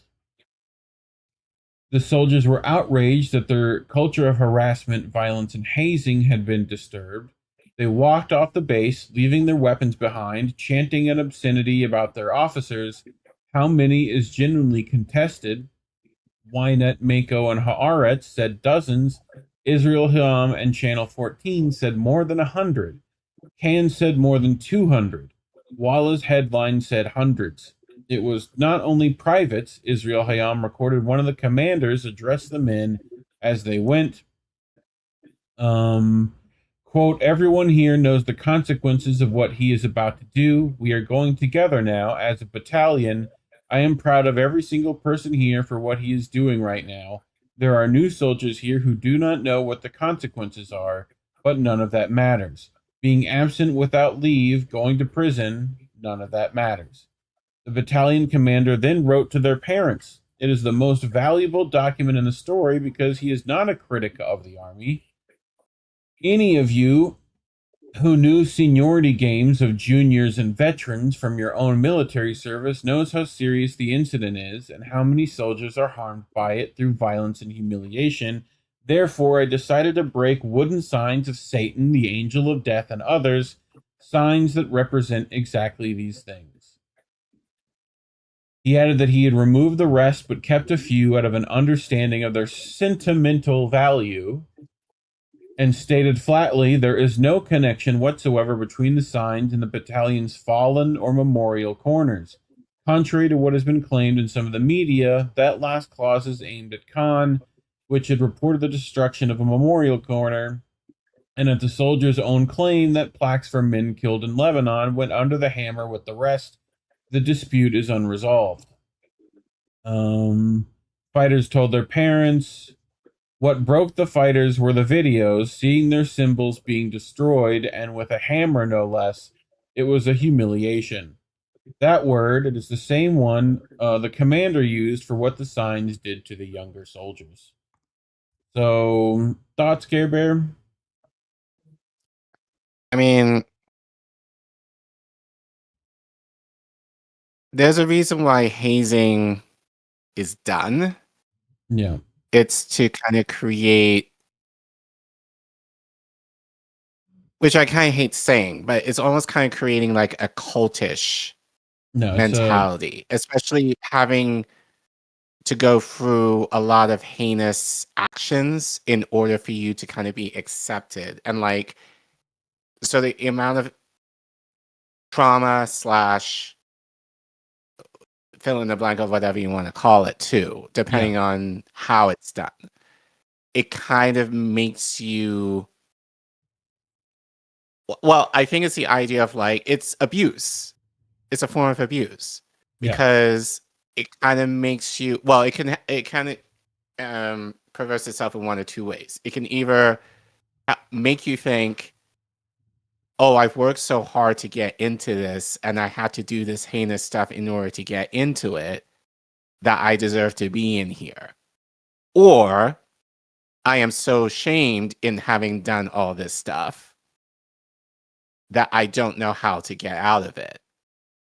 So it's not surprising that this is a tactic that the IDF uses in order to keep their troops in line. And then again, and like I have to keep saying this, I think we talked about this, the average age of IDF soldiers are like 19, 20. So these are kids. So they're still so imagine like, this is like in college, like you're very impressionable, you're trying to fit in, you wanting to stand for something, you want to be a part of a group in order to be included in something. So this kind of fits into that. Except, as I said, this is kind of in a form of abuse / torture / trauma that they're instilling in you to either keep you in fear or to kind of make you submit to the to things that they're going to have you do. Because, as I said, because you either feel like so dirty that you can't come out of it because you're kind of submitted to that, or you kind of feel like I did all this work in order to get in here, so I'm going to commit to it. But it's still horrible. The psychology of it's like there was a famous like enlisted guy who did this whole talk. One of the big like anti-war veterans was like, you know, what they do is they make you, they instill a culture of you know, camaraderie, right? Like that this you know, it puts you as an other. First, you're not even a private. You're a maggot, right? You're nothing, Right. And they're gonna break you down to that, and only until they've completely, you know, physically submitted you, will they, you know, accept you as one of their own. But then you're one of them, and then it's civilians who are the other, right? You know, you're a military man now, and those are civvies. You know, and it just it's so that they can do that very easily to you later, right? That you can give them an other, and they go, okay, that's my other, cool, I'll fight them. You know, right? So, and it goes into a lot of like psychological stuff, you know, that they were trying to figure out over years, you know. So, but yeah, I mean, when you think, what is it? Every, you know, you're required to be in the IDF if you live there, you know. Yes. So yeah, like, I just find it funny that they're complaining about, you know, hey, don't do the thing that we do to others to us, you know. Like that's that, you know, the parents of these kids are like, hey, that's not nice when it's done to my kids, you know. Right. Meanwhile, like even they've like the psychology of the global cult in this case that is just completely fucking subject. I mean, it's just the mentality of to do the genocide they're doing is ridiculous, you know. And this is just another sign of that, you know. Right. But it's just a way to kind of keep everybody in line with that abuse. Yeah. So. Yep. No, I'm with you. But I linked the article down in the description. It goes into like more of what Sid Taimon is, and we've covered that. But yeah, I don't think a lot of people knew that there was this big insubordination thing at Sid Taimon where like a bunch of guards walked out, you know? Right. And like over what it is specifically, I think people would find that very interesting to hear. But you know, talking about that is generally why YouTube suppresses us completely. So if you want to keep stories like this going and not have YouTube take 30% of your donation, you can go to ko-fi.com/Indie News Network or scan this QR code on your screen. But, you know, if you can't donate, just like and subscribe, hit the share button, leave a comment, let me know what you think. And, you know, thanks for watching. Ooh, we did it. We did it. Mount Rainier was called Tahoma by the Native Americans, so we call it Mount Not Tahoma. Yep. It's just there in Seattle, so. Seattle's.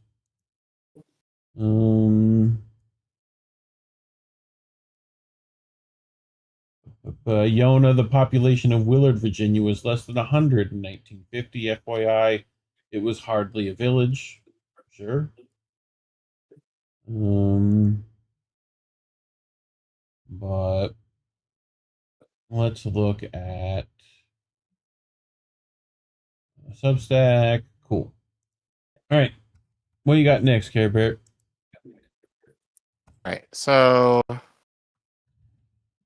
this next one hits a little close to home, especially since I go back to work next week. I'm going to be meeting my new kiddos. As I said earlier, this story, Alan McLeod, friend to the show, friend of the network, he posted it on his Twitter page, so I happened to see it. I was like, ooh, we're going to report on this. So basically, how Lockheed Martin, Raytheon, and Base Systems are propagandizing children to support war through STEM. So basically using kids to be cogs of the military-industrial complex. In what ways? Allen reports. Raytheon sponsors the Girl Scouts of America. Bay Systems is reading your toddlers their favorite fairy tale stories. And Lockheed Martin funds children's math and STEM festivals. This is done with great fanfare, supposedly to empower and inspire children to pursue their passion for science.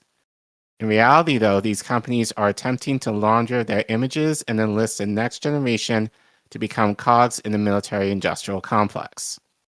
All the while, these organizations' products are being used across the world by the United States and Israel to commit war crimes in Iran, Yemen, Palestine, and beyond to target children. Minpress explores the murky world of the arms companies training kids to bomb kids. When many Americans think of Raytheon, now officially rebounded as RTX Corporation, they don't envisage rockets and cruise missiles. They think of math.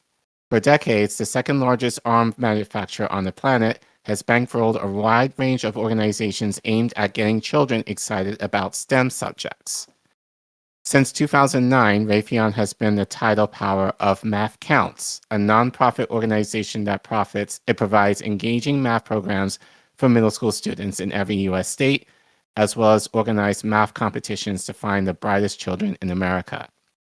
In 2005, Raytheon launched its Math Moves You program, aimed, in its own words, to inspire middle school students to get excited about math and science.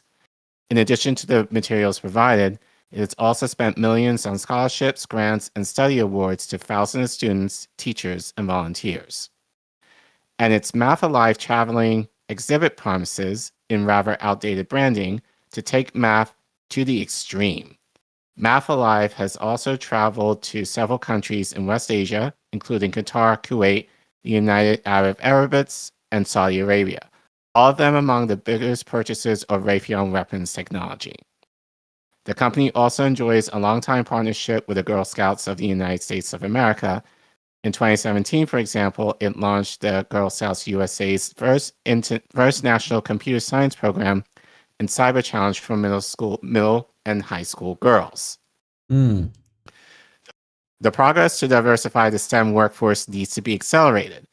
At a time when technology is transforming the way we live and work, we can and should show young women a clear path to taking an active role in this transformation, said Thomas A. Kennedy, then Raytheon CEO. Working together, Raytheon and Girl Scouts will help girls build confidence to see themselves as robotics engineers, data scientists, and cybersecurity professionals who will create a better tomorrow. Raytheon also spearheaded the GS USA's Think Like a Programmer project, which encourages girls to explore the world of artificial intelligence and cybersecurity, and developed many of the programming badges available to the Scouts. GS USA appears proud of this relationship. Its website profiles one former Scout who now works at Raytheon as a success story and a model to follow. The article includes a step-by-step guide and a list of tips for those wishing to follow in her footsteps. Unsurprisingly, Raytheon also works closely with the U.S. military on these matters, establishing 4 new STEM centers of innovation with the Boys and Girls Clubs of America in Michigan, Oklahoma, Colorado, and Washington, D.C., all near military bases. While some might be surprised by the closeness of the relationship between a child's organization and an arms manufacturer, it is worth remembering that the Scouting movement was originally established by Lieutenant General Robert Baden-Powell as a stepping stone towards boys joining the military. Baden-Powell was deeply concerned that English boys would not be physically fit enough to fight for their country in any upcoming wars, and designed an organization that would train them both physically and mentally to do so. Kirsten Baines from the Campaign Against the Arms Trade was unimpressed by Raytheon's attempts to improve their image and to train the next generation of weapons manufacturers. Our view is that the arms companies have no place in schools or colleges and should certainly not be working with children educational charities, she told Minpress, adding, schools and other places of education should be places where children learn, grow, and develop their full potential. They should not be a recruiting ground where arms companies whitewash their activities. But Raytheon is far from the only weapons giant directly targeting Americans' children. Lockheed Martin hosts CyberQuest, an annual high school competition that encourages children to pursue careers in intelligence and cybersecurity. The 2026 event was held in 11 locations across the country, as well as virtually around the world. The arms giant offers high school internship programs designed to fast-track America's brightest young minds into careers in defense. Every year, Lockheed Martin hires thousands of young interns and claims that 60% of these candidates go on to paid work at the company. It also sponsors Young Minds at Work Days, setting up hands-on experiments for children to play with, including bottleneck rocket experiments and more. Universities are a key recruitment ground. The corporation spends huge sums attracting top talent, including hosting Lockheed Martin Day at more than a dozen colleges nationwide, where company recruiters are allowed on campus to dazzle students with virtual reality expositions, flight simulators, and even landing helicopters directly on college greens. Lockheed Martin has entered into partnership with several top colleges. A $1.5 million donation to the University of Texas at Arlington, for instance, resulted in the renaming of one of their buildings as the Lockheed Martin Development Center. Yep. The company toots its reputation as a safe space for women and LGBT employees and is regularly listed as one of the best employers for inclusivity. One woman the company itself profiles is Haley, who, as a girl, dreamed of becoming an inventor. As a child, they write, Haley clung to a notebook where she sketched her ideas and inventions. On the cover, she scribbled, Haley's way to make life better. Her best idea? A self-folding Christmas tree cleverly called Merry, Bright, and Boxed to make cleaning up after the holidays more efficient. Today, that child with dreams of making the world a better place is a missiles and fire control engineer with Lockheed Martin, developing weapons that efficiently kill people all across the planet. Like the fuck? You know? Like, yeah, that's Christmas trees, I guess, are the same shape as a missile. So, like, therefore, sure. What a long road getting from there to here. Like, what? All right, it gets worse. This kind of hits more closer to home. Boeing, too, has developed a number of projects aimed at young children. Their Engineering is Elementary program is designed for pre-K, kindergarten, elementary, and middle school students, and, like those from Raytheon and Lockheed Martin, is focused on funneling young minds into a career in weapons manufacturing. Boeing has a strategic community focus to increase teacher effectiveness in math and science and to attract more students into STEM-related careers, a company representative said, adding, Engineering is Elementary provides teachers and students a greater understanding of engineering and accompanies that in a fun, interactive way. Our goal is to interest students in engineering at the early age and increase the number of scientists and engineers. Aerospace manufacturer Base Systems, however, goes even further. The London-based giant that produces jet aircraft, missiles, howitzers, and warships published a series of bizarre videos featuring both its employees and members of the British Armed Forces reading classic fairy tales to children. This includes Rapunzel, Jack and the Beanstalk, Goldilocks and the Three Bears, Cinderella, and Hansel and Gretel. These came complete with worksheets to help extremely young children with their problem-solving skills. Reading bedtime stories to babies is just part of a wider strategy Base Systems is conducting in order to, in their own words, improve our corporate reputation at both a local and national level. Other initiatives include hosting school roadhouses, robotics festivals, science camps, and local community outreach programs, all aimed at children. During the COVID-19 pandemic, it also stepped into to provide schools with branding learning materials for children as young as 5. Bayes appeared appalled at the company's actions, stating, "We are aware that Base Systems claims to spend as much as £1 million, or US $134 million per year, on educational activities. It claims its motives are community-based, but we say that this is part of their recruiting strategy seeking to influence young people without presenting the full facts of what an arms company is and what the consequences of working for them would be. As much as these companies attempting to present themselves neutrally as scientific entities, the reality is that their primary businesses revolve around producing the hardware and weaponry that the United States uses to dominate the world. In the past 12 months alone, the United States has bombed 7 countries: Iran, Iraq, Nigeria, Somalia, Syria, Venezuela, and Yemen. And it's in its companies like Raytheon and Lockheed Martin that make this kind of extraordinary planetary violence possible. For example, on February 28th, the United States launched an attack on the Shahari Tabeth Girls' School in Minab, Iran. A Tomahawk cruise missile, one of the most precise guided weapons on the planet, was launched from a nearby warship and pummeled the building, causing the school to collapse in on itself. Soon after, a second missile hit the school's courtyard, where desperate survivors were gathering. The attack was timed precisely for maximum impact. 10:45 a.m. on the school day. At least 156 people were killed, most of them pupils at the school, which neither served any military purpose nor was located near any military target. Over 100 more were injured. The event was immediately denounced as a major war crime. But Secretary of War Pete Hegseth brushed it off and later stated that the only ones that need to be worried right now are Iranians who think they're going to live. Yeah. The Tomahawk cruise missile is produced by Raytheon, and subsystems used in the operation were made by a subsidiary of Bay Systems. Washington also uses its primacy in weapons to keep its allies in power. Saudi Arabia is by far the U.S.'s top arms customer, purchasing hundreds of billions of dollars worth of high-tech weaponry, in which it immediately uses against Yemen and to suppress domestic dissent. Riyadh has purchased a genocidal attack on civilian infrastructure in Yemen, including against farms, sewage, and water facilities, causing the deaths of hundreds of thousands of civilians.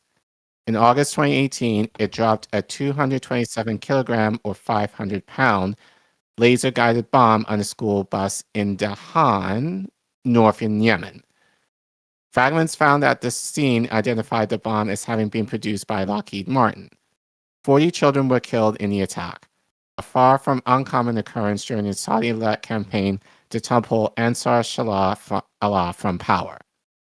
If Saudi Arabia is Washington's biggest customer, then Israel is its prime recipient of welfare. A study from Brown University found that in the 2 years following the October 7th attack, the United States spent $21.7 billion on military aid in Israel, including aircraft, missiles, and all manner of small arms munitions.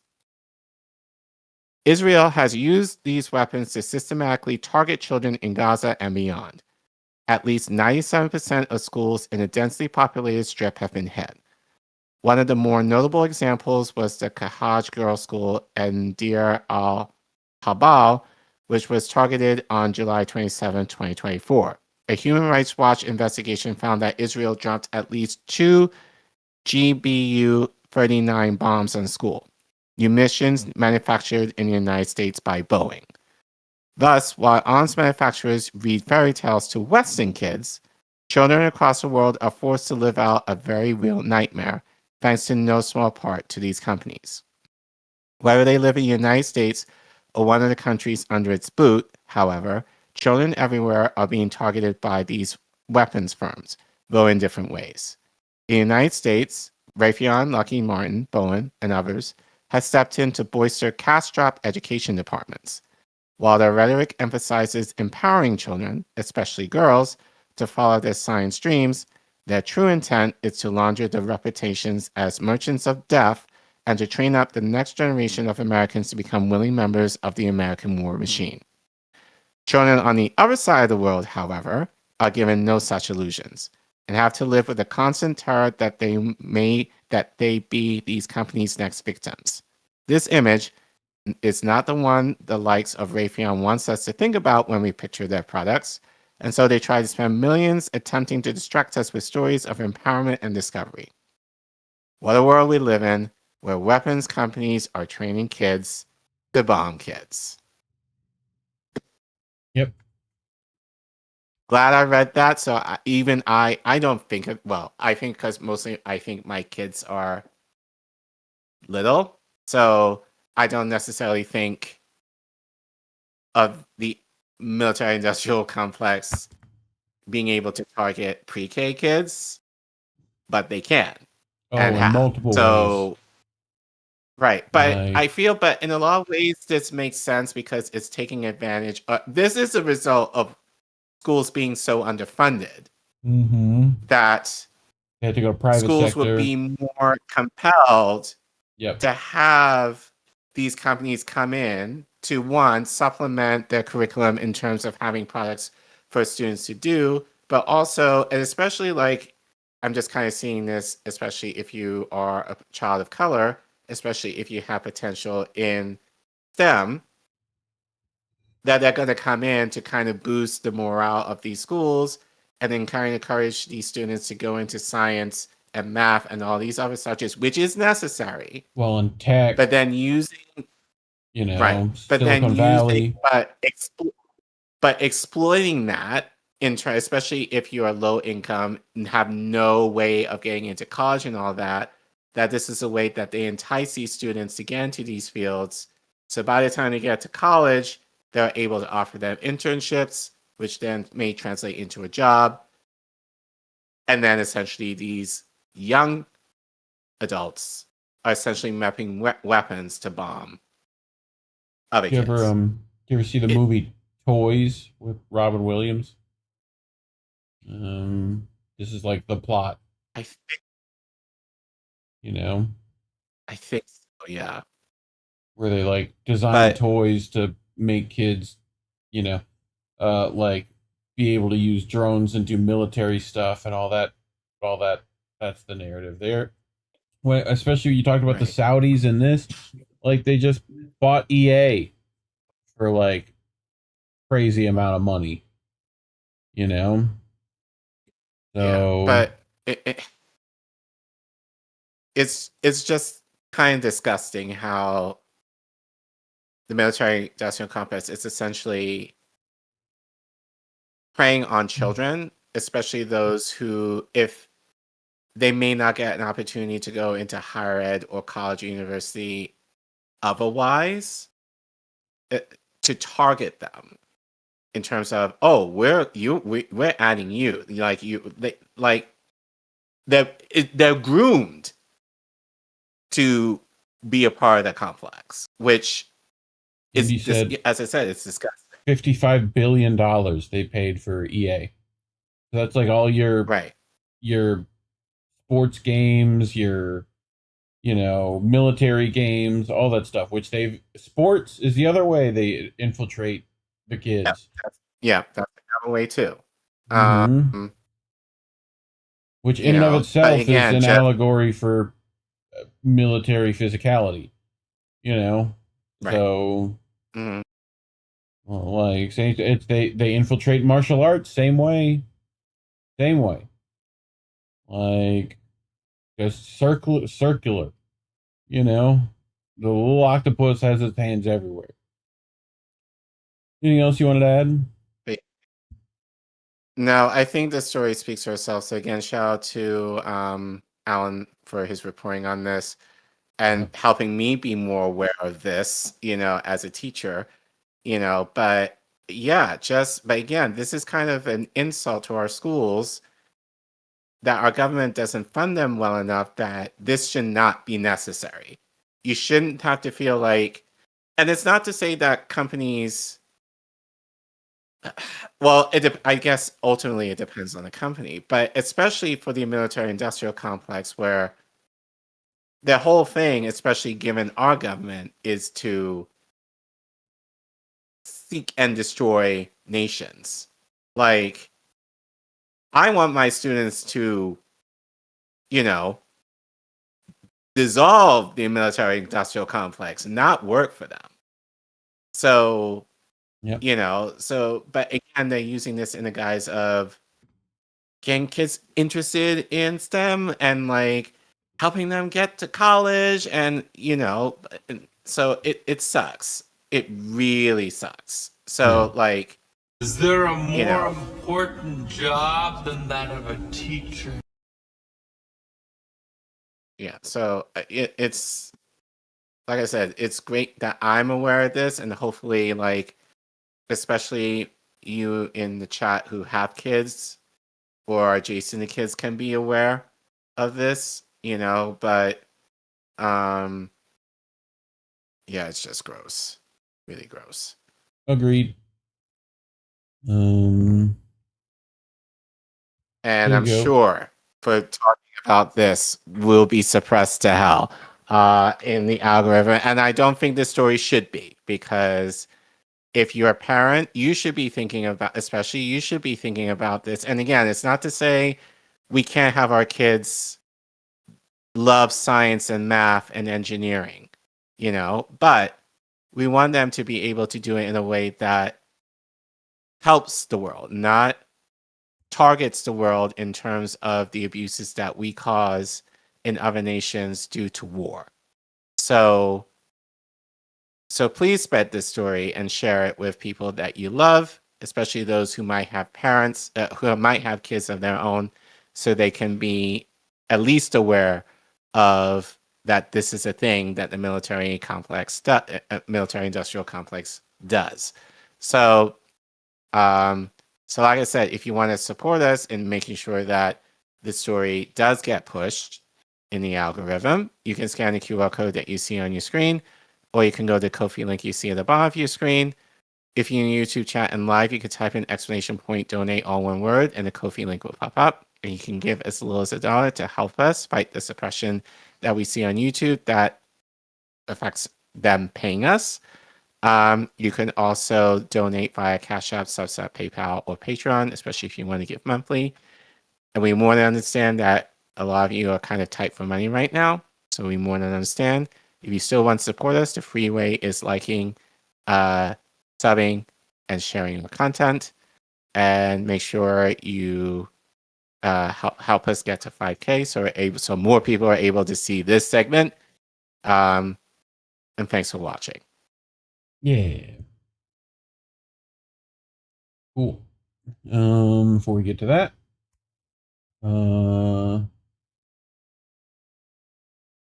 Vicky Adams in the chat. No wonder I never liked math. Yep.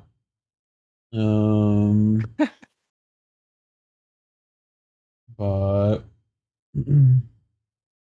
yeah, the other thing I was thinking of was like the maker community when that popped up.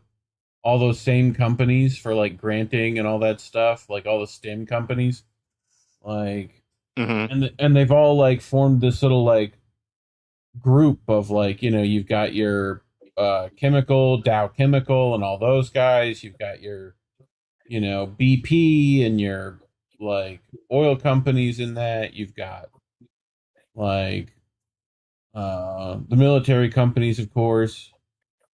You know, all your big engineering firms.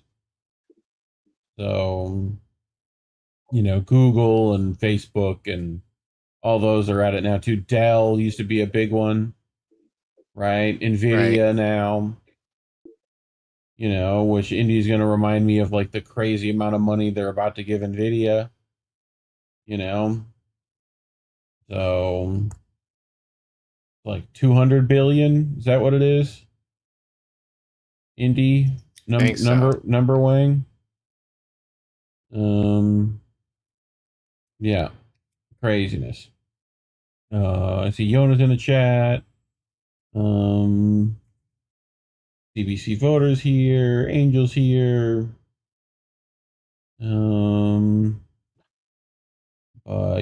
500 billion. Fucking see this is the thing. If you say the wrong thing on the internet, someone immediately comes and tells you the correct information. You know? Right. That's how it works. So 500 billion. Well, I thought 200 billion was a lot. You know, 500 billion. Whoa. Right. You know, That's a lot of zeros, dude. I don't think people understand how many zeros that is. Do you know what you could do with $500 billion? Like, bro, like wow. You know? Yeah. I can't even think of that. I did ask Indy. I was giving you shit. There's like what, a 7, 10, 20 second delay. I wonder how much the delay actually is. But anyway, what do we got? Well, Collin, at the top of the show, we talked about some South America stuff being involved. So this is my story. And I brought this article from Arturo Dominguez over at Decolonized Journalism. You can go check him on Substack. Links are in the doobly-doo. But he's writing about how the United States is manipulating Brazil's upcoming presidential election. Collin, I thought we don't like meddling in foreign elections. I thought we don't like foreign meddling in our elections. That's how it works. I forgot, Collin. I forgot it's the other way around. So disinformation, high tariffs targeting Brazil's most popular payment processor, and open praise for far-right candidate Flavio Bolsonaro. The White House is pulling out all the stops in Brazil, which I find funny because Trump said a statement recently about I'm like Iran's banker, right? And a couple of times they've used like financial like payment and debanking as a like weapon, like, you know, globally. So this is just another version of that. But Arturo writes, Brazilian President Lula da Silva recently issued public warnings about the United States meddling in Brazil's upcoming presidential elections. The allegations are not unwarranted and stem from recent U.S. moves to install a Trump-friendly government. President Donald Trump has made his goal abundantly clear: help elect Flavio Bolsonaro, the Christian nationalist son of the jailed former President Jair Bolsonaro, who was convicted of attempting a January 6-style coup in 2022, which all the Guisanos are for. They all love that guy. You know, like, it's just how that works. You become rich, you leave Brazil, suddenly you're a Bolsonaro supporter. How does that work? You know, like, or your family was rich already in Brazil and connected to a bunch of CIA stuff and martial arts and Gracies. And I don't want to get into it. It's going to take me an hour to get through the entire history of jiu-jitsu. I can't do it, Collin. You know? And to assist in Trump's effort to manipulate the Brazilian presidential election, the administration has unleashed widespread disinformation, as described in linked Hondurasgate text messages, exposing plans to manipulate several elections in Latin America, alongside a wave of tactics targeting Brazil's economy, including but not limited to excessive tariffs. The United States has created a situation so tense the Brazilian authorities and the Supreme Court took steps to block certain U.S. envoys from visiting Jair Bolsonaro in prison, citing risks of electoral interference. So, I know Fee's talked about this, Hondurasgate. You know, I think she brought the actual, like, voicemails and stuff, and, like, put English captions on them, so go check that out.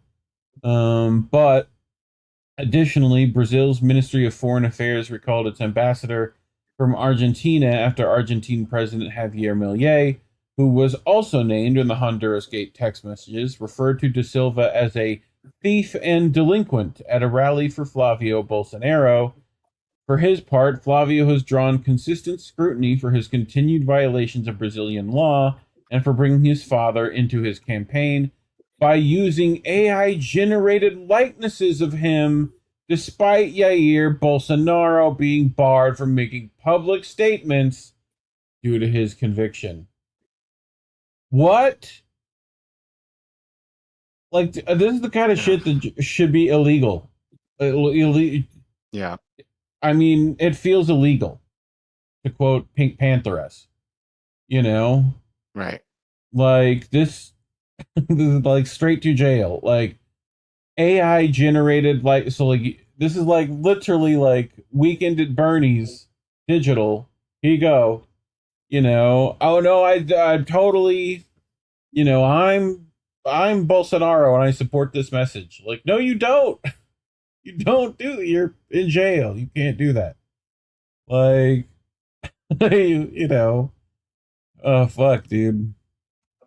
In addition to the overt endorsement of Flavio Bolsonaro and the excessive tariffs, the U.S. has also launched investigations into Brazil for alleged unfair trading practices. The Trump White House claims Brazil is targeting U.S. social media companies for forcing them to adhere to Brazil's strict laws regarding hate speech, election interference, and misinformation. The administration alleges that Brazil offers preferential tariffs to other countries, disadvantaging U.S. corporations, and that it failed to enforce anti-corruption and transparency measures.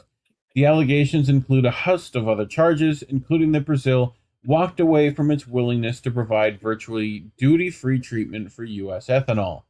Additionally, the U.S. is targeting Brazil's largest payment processor, Pix. Launched by Brazil's central bank in 2020, Pix has since become the country's most popular payment method and now preferred even over cash. The administration also alleges that Pix is participating in unfair trade practices, arguing that U.S. payment processors are enduring financial losses because of the platform's popularity. Oh no, whatever will they do? Like, Brazil has unfairly disadvantaged U.S. companies engaged in competing electronic payment services, including by policies that favor its national champion, Pix, Office of the United States Trade Representative. While the White House claims that Brazil employs unfair trade practices, the economics of trade between the two countries tells a much different story. The disinformation and geopolitical moves represent a pattern of election meddling since Trump began his second term. Trump and congressional Republicans influenced nearly every election in Latin America through coercive measures. Trump admitted to interfering in Honduras and Chile's elections in December, and so on and so forth in perpetuity, like back into the 20s. You know? So, Collin, any thoughts? I'm going to hold on to them for now, because yeah, I got it might bit. connect to what you might say later. So yeah, so I mean, with these tariffs and stuff, like right now, from outright endorsements to casting doubt about election integrity and even threatening voters in several countries, the far-right shift in Latin America is manufactured. In Brazil, most seem aware of Trump's attempted manipulation. Recent polling shows 52% of voters believe the Trump-imposed tariffs are designed to boost Bolsonaro's presidential campaign. Meanwhile, polling shows Da Silva leading Bolsonaro in the October election, even if it comes to a runoff. As the election draws near, U.S. measures will likely intensify. So, you sent me this. So, and I've brought, Fee's got a couple of things similar, like we brought stuff about how all this, like, Zionist control, right? That's happening, you know, and it's really not even, like, it's fucking capitalism. It's that. These are just the leaders of it. So, like, the only people they think aren't completely, like, bought in is this. And I would argue, what is that, Suriname right here? Right? Suriname, I'm betting with its duchies in charge, it's fully on board. You know? Yeah. Like, there's a bunch of these colonial connections that they can import power from. You know, Brazil has a ton of Japanese expats, and, like, you know, it's a whole thing there.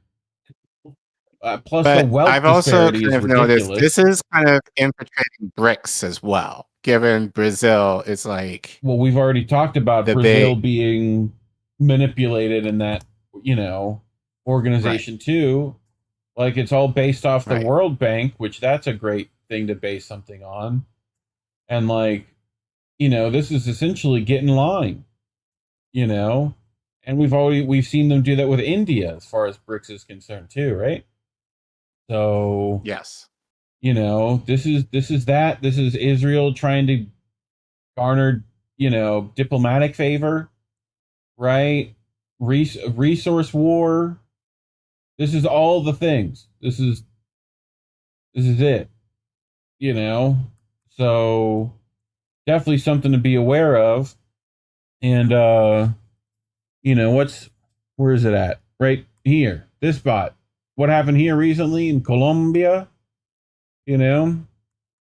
Like bunch of things. So, State Department recently announced that it's seeking $1 billion in security assistance for Colombia under its new far-right president. So we got to give them $1 billion in military budget.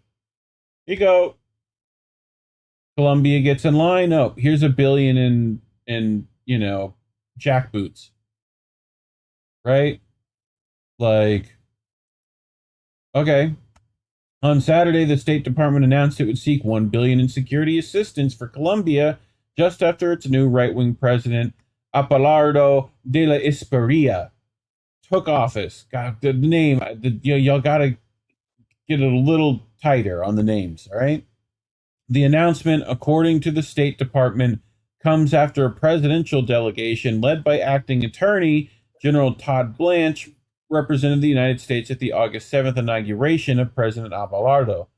The announcement comes on the heels of U.S. President Donald Trump interfering not just in Colombia's election, but in many elections across Latin America since he took office for his second term. Many of the U.S. actions have been well documented, and Trump himself even admitted to interfering in elections in Honduras and Chile. The State Department also welcomed Colombia joining the Shield of Americas, a conglomeration of sycophantic leaders indebted to Trump due to his coordinated election interference, helping them win their elections. So, it should be noted that joint operations conducted by the Shield of Americas under the Americas Counter-Cartel Coalition umbrella have been used to target opposition in Ecuador, among other countries, using the guise of counter-narcotics operations. For his part, De La Espriella, a Colombian-born U.S. Citizen who have previously declared his war he was an atheist and abruptly aligned himself with prominent white Christian nationalist groups in the U.S. and Europe, also embraced Trump's policies for the region and proposed similar operations. Like other current Latin American leaders, Colombia's new president has spent a considerable amount of time forging ties with various white nationalist groups. One of those in Foro Madrid, an arm of Spain's Vox Party. The group's main goal is to create links between far-right political groups across Latin America and control the region.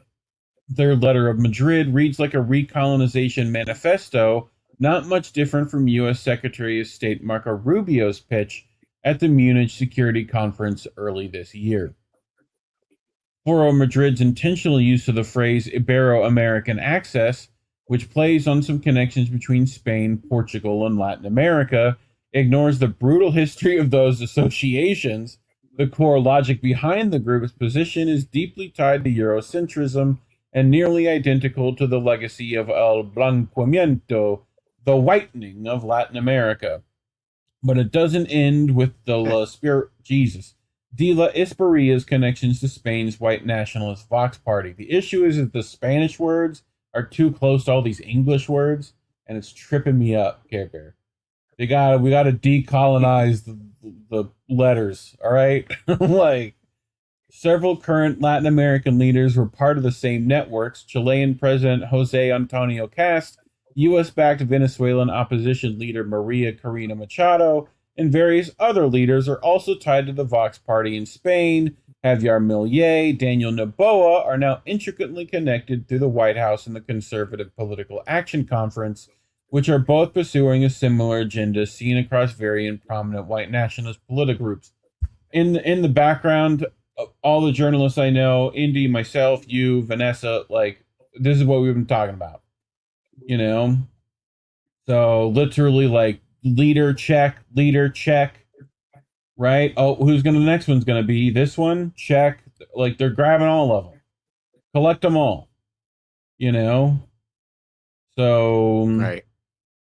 Like, and this is also to push back on some of the like China and Russia influence supposedly in South America, even though we know that that's, you know, all like business deals anyway.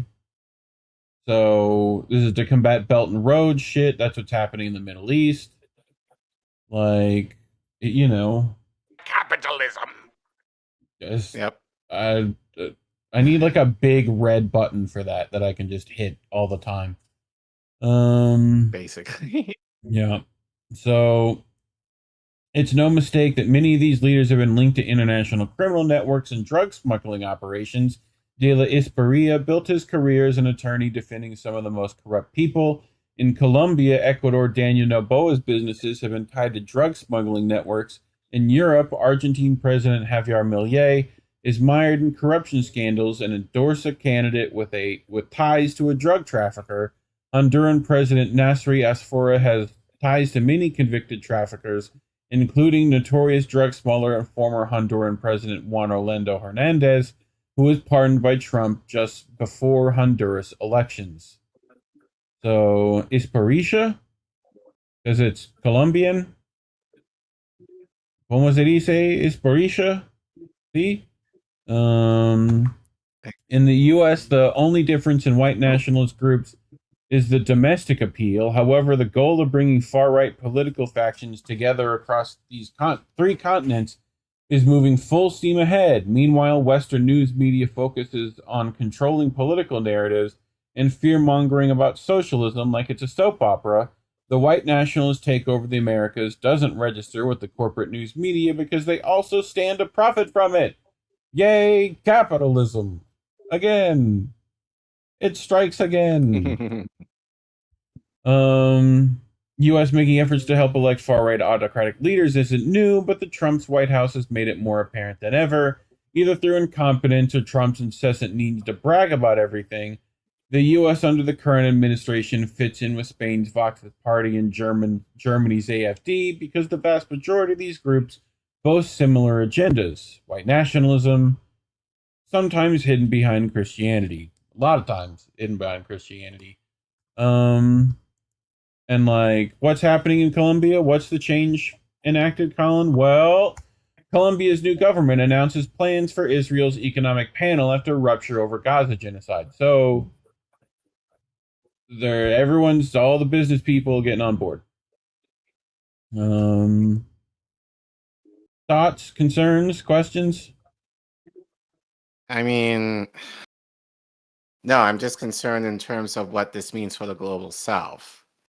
Yep. In terms of basically this infiltration of the US/Israel kind of overtaking these countries. And as I said earlier, I wouldn't be surprised, especially given Colombia's earthquake, that Trump might just decide to bail out Colombia. And who's going to be? You know? We've seen this. Oh God, did we see this in Venezuela? They have a thing, and then right. Who comes in? Oh, Israeli aid. Oh, okay, got it. Right. I will get right in line, sir. Thank you. Like, it's just like, what? Jesus Christ! Will nobody stop this? Like, it's just wild. Well, talking about stories like these is why YouTube hates us. So if you want to get around YouTube's 30% pay cut, you can go to ko-fi.com/Indie News Network or scan that QR code on your screen. Or if you would like to help, only you can fight suppression. You can do it by liking and subscribing, sharing this video, and maybe leaving a comment. Let me know what you think. Otherwise, thanks for watching. Wow, we did it. We did it. And he said, like Pokemons, go to the Latin American leaders. Sure. That was the reference I was making. But yeah, this is like it's like the new Cold War. It's just like even colder and mainly economic and like you know. So, I mean, we're trying to garner a lot of favor in South America. We're doing very similar things in Africa, you know. Yeah. So, like, I don't know, you know. We'll see. We'll see how this plays out. Who was it we saw recently meet with another Israeli delegate? Who was that? Niger? Burkina Faso? I think it was that. Oh, Traore. Traore. Yeah. Yep. Yeah, I mean, it's just similar tactics everywhere, just the same playbook, you know. Yeah. Hopefully people can, like, adjust the swing a little bit, you know, maybe, like, readjust our approach. I don't know, something. We got to try some shit, you know. Anyway, you have anything to say to people before we get out of here? I should pull up calendar while you do that. I should have the calendar, like, already. And it would help if I could spell calendar, wouldn't it? CALENDAR.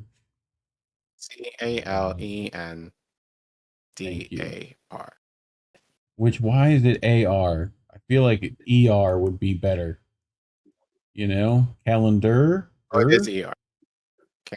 Yeah, it is ER. When I say AR. No, I think you're right. No, you're right. It's AR. But, you know. Oh.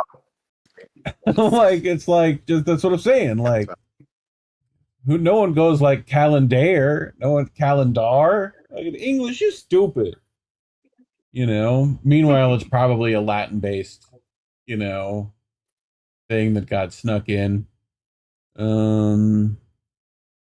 Well, I think, let me look at last week's. We've been posting stuff, even though we've been gone. Things have been going out. Indy's doing stuff on David Miller. Go check that out. David Miller won his case. So, very good news. I hope there's very similar cases here in the States coming up. That would be nice. Essentially, he got, like, you can't be discriminated against by your business by being anti-Zionist, I think is how that went, correct? So go check that out. We'll be doing the boats this Sunday. Check out Angel in the Afternoon, Friday, Saturdays. You know, he's doing stuff over there on the Ocho. What else? Tuesday will be another episode of, you know, Indies News Now, English, Jesus.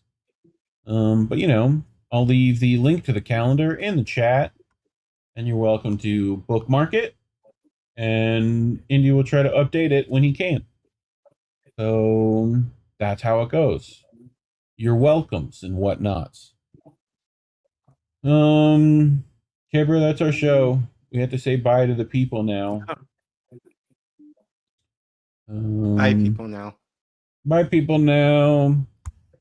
Remember, kids, labels are bad. Stay independent. Good night, fam. Have a good week, everyone.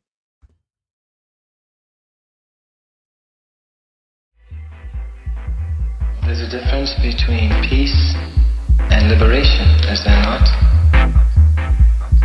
You can have injustice and have peace. Isn't that correct? Peace and be enslaved. Yes. So peace isn't the answer. No. Liberation is the answer.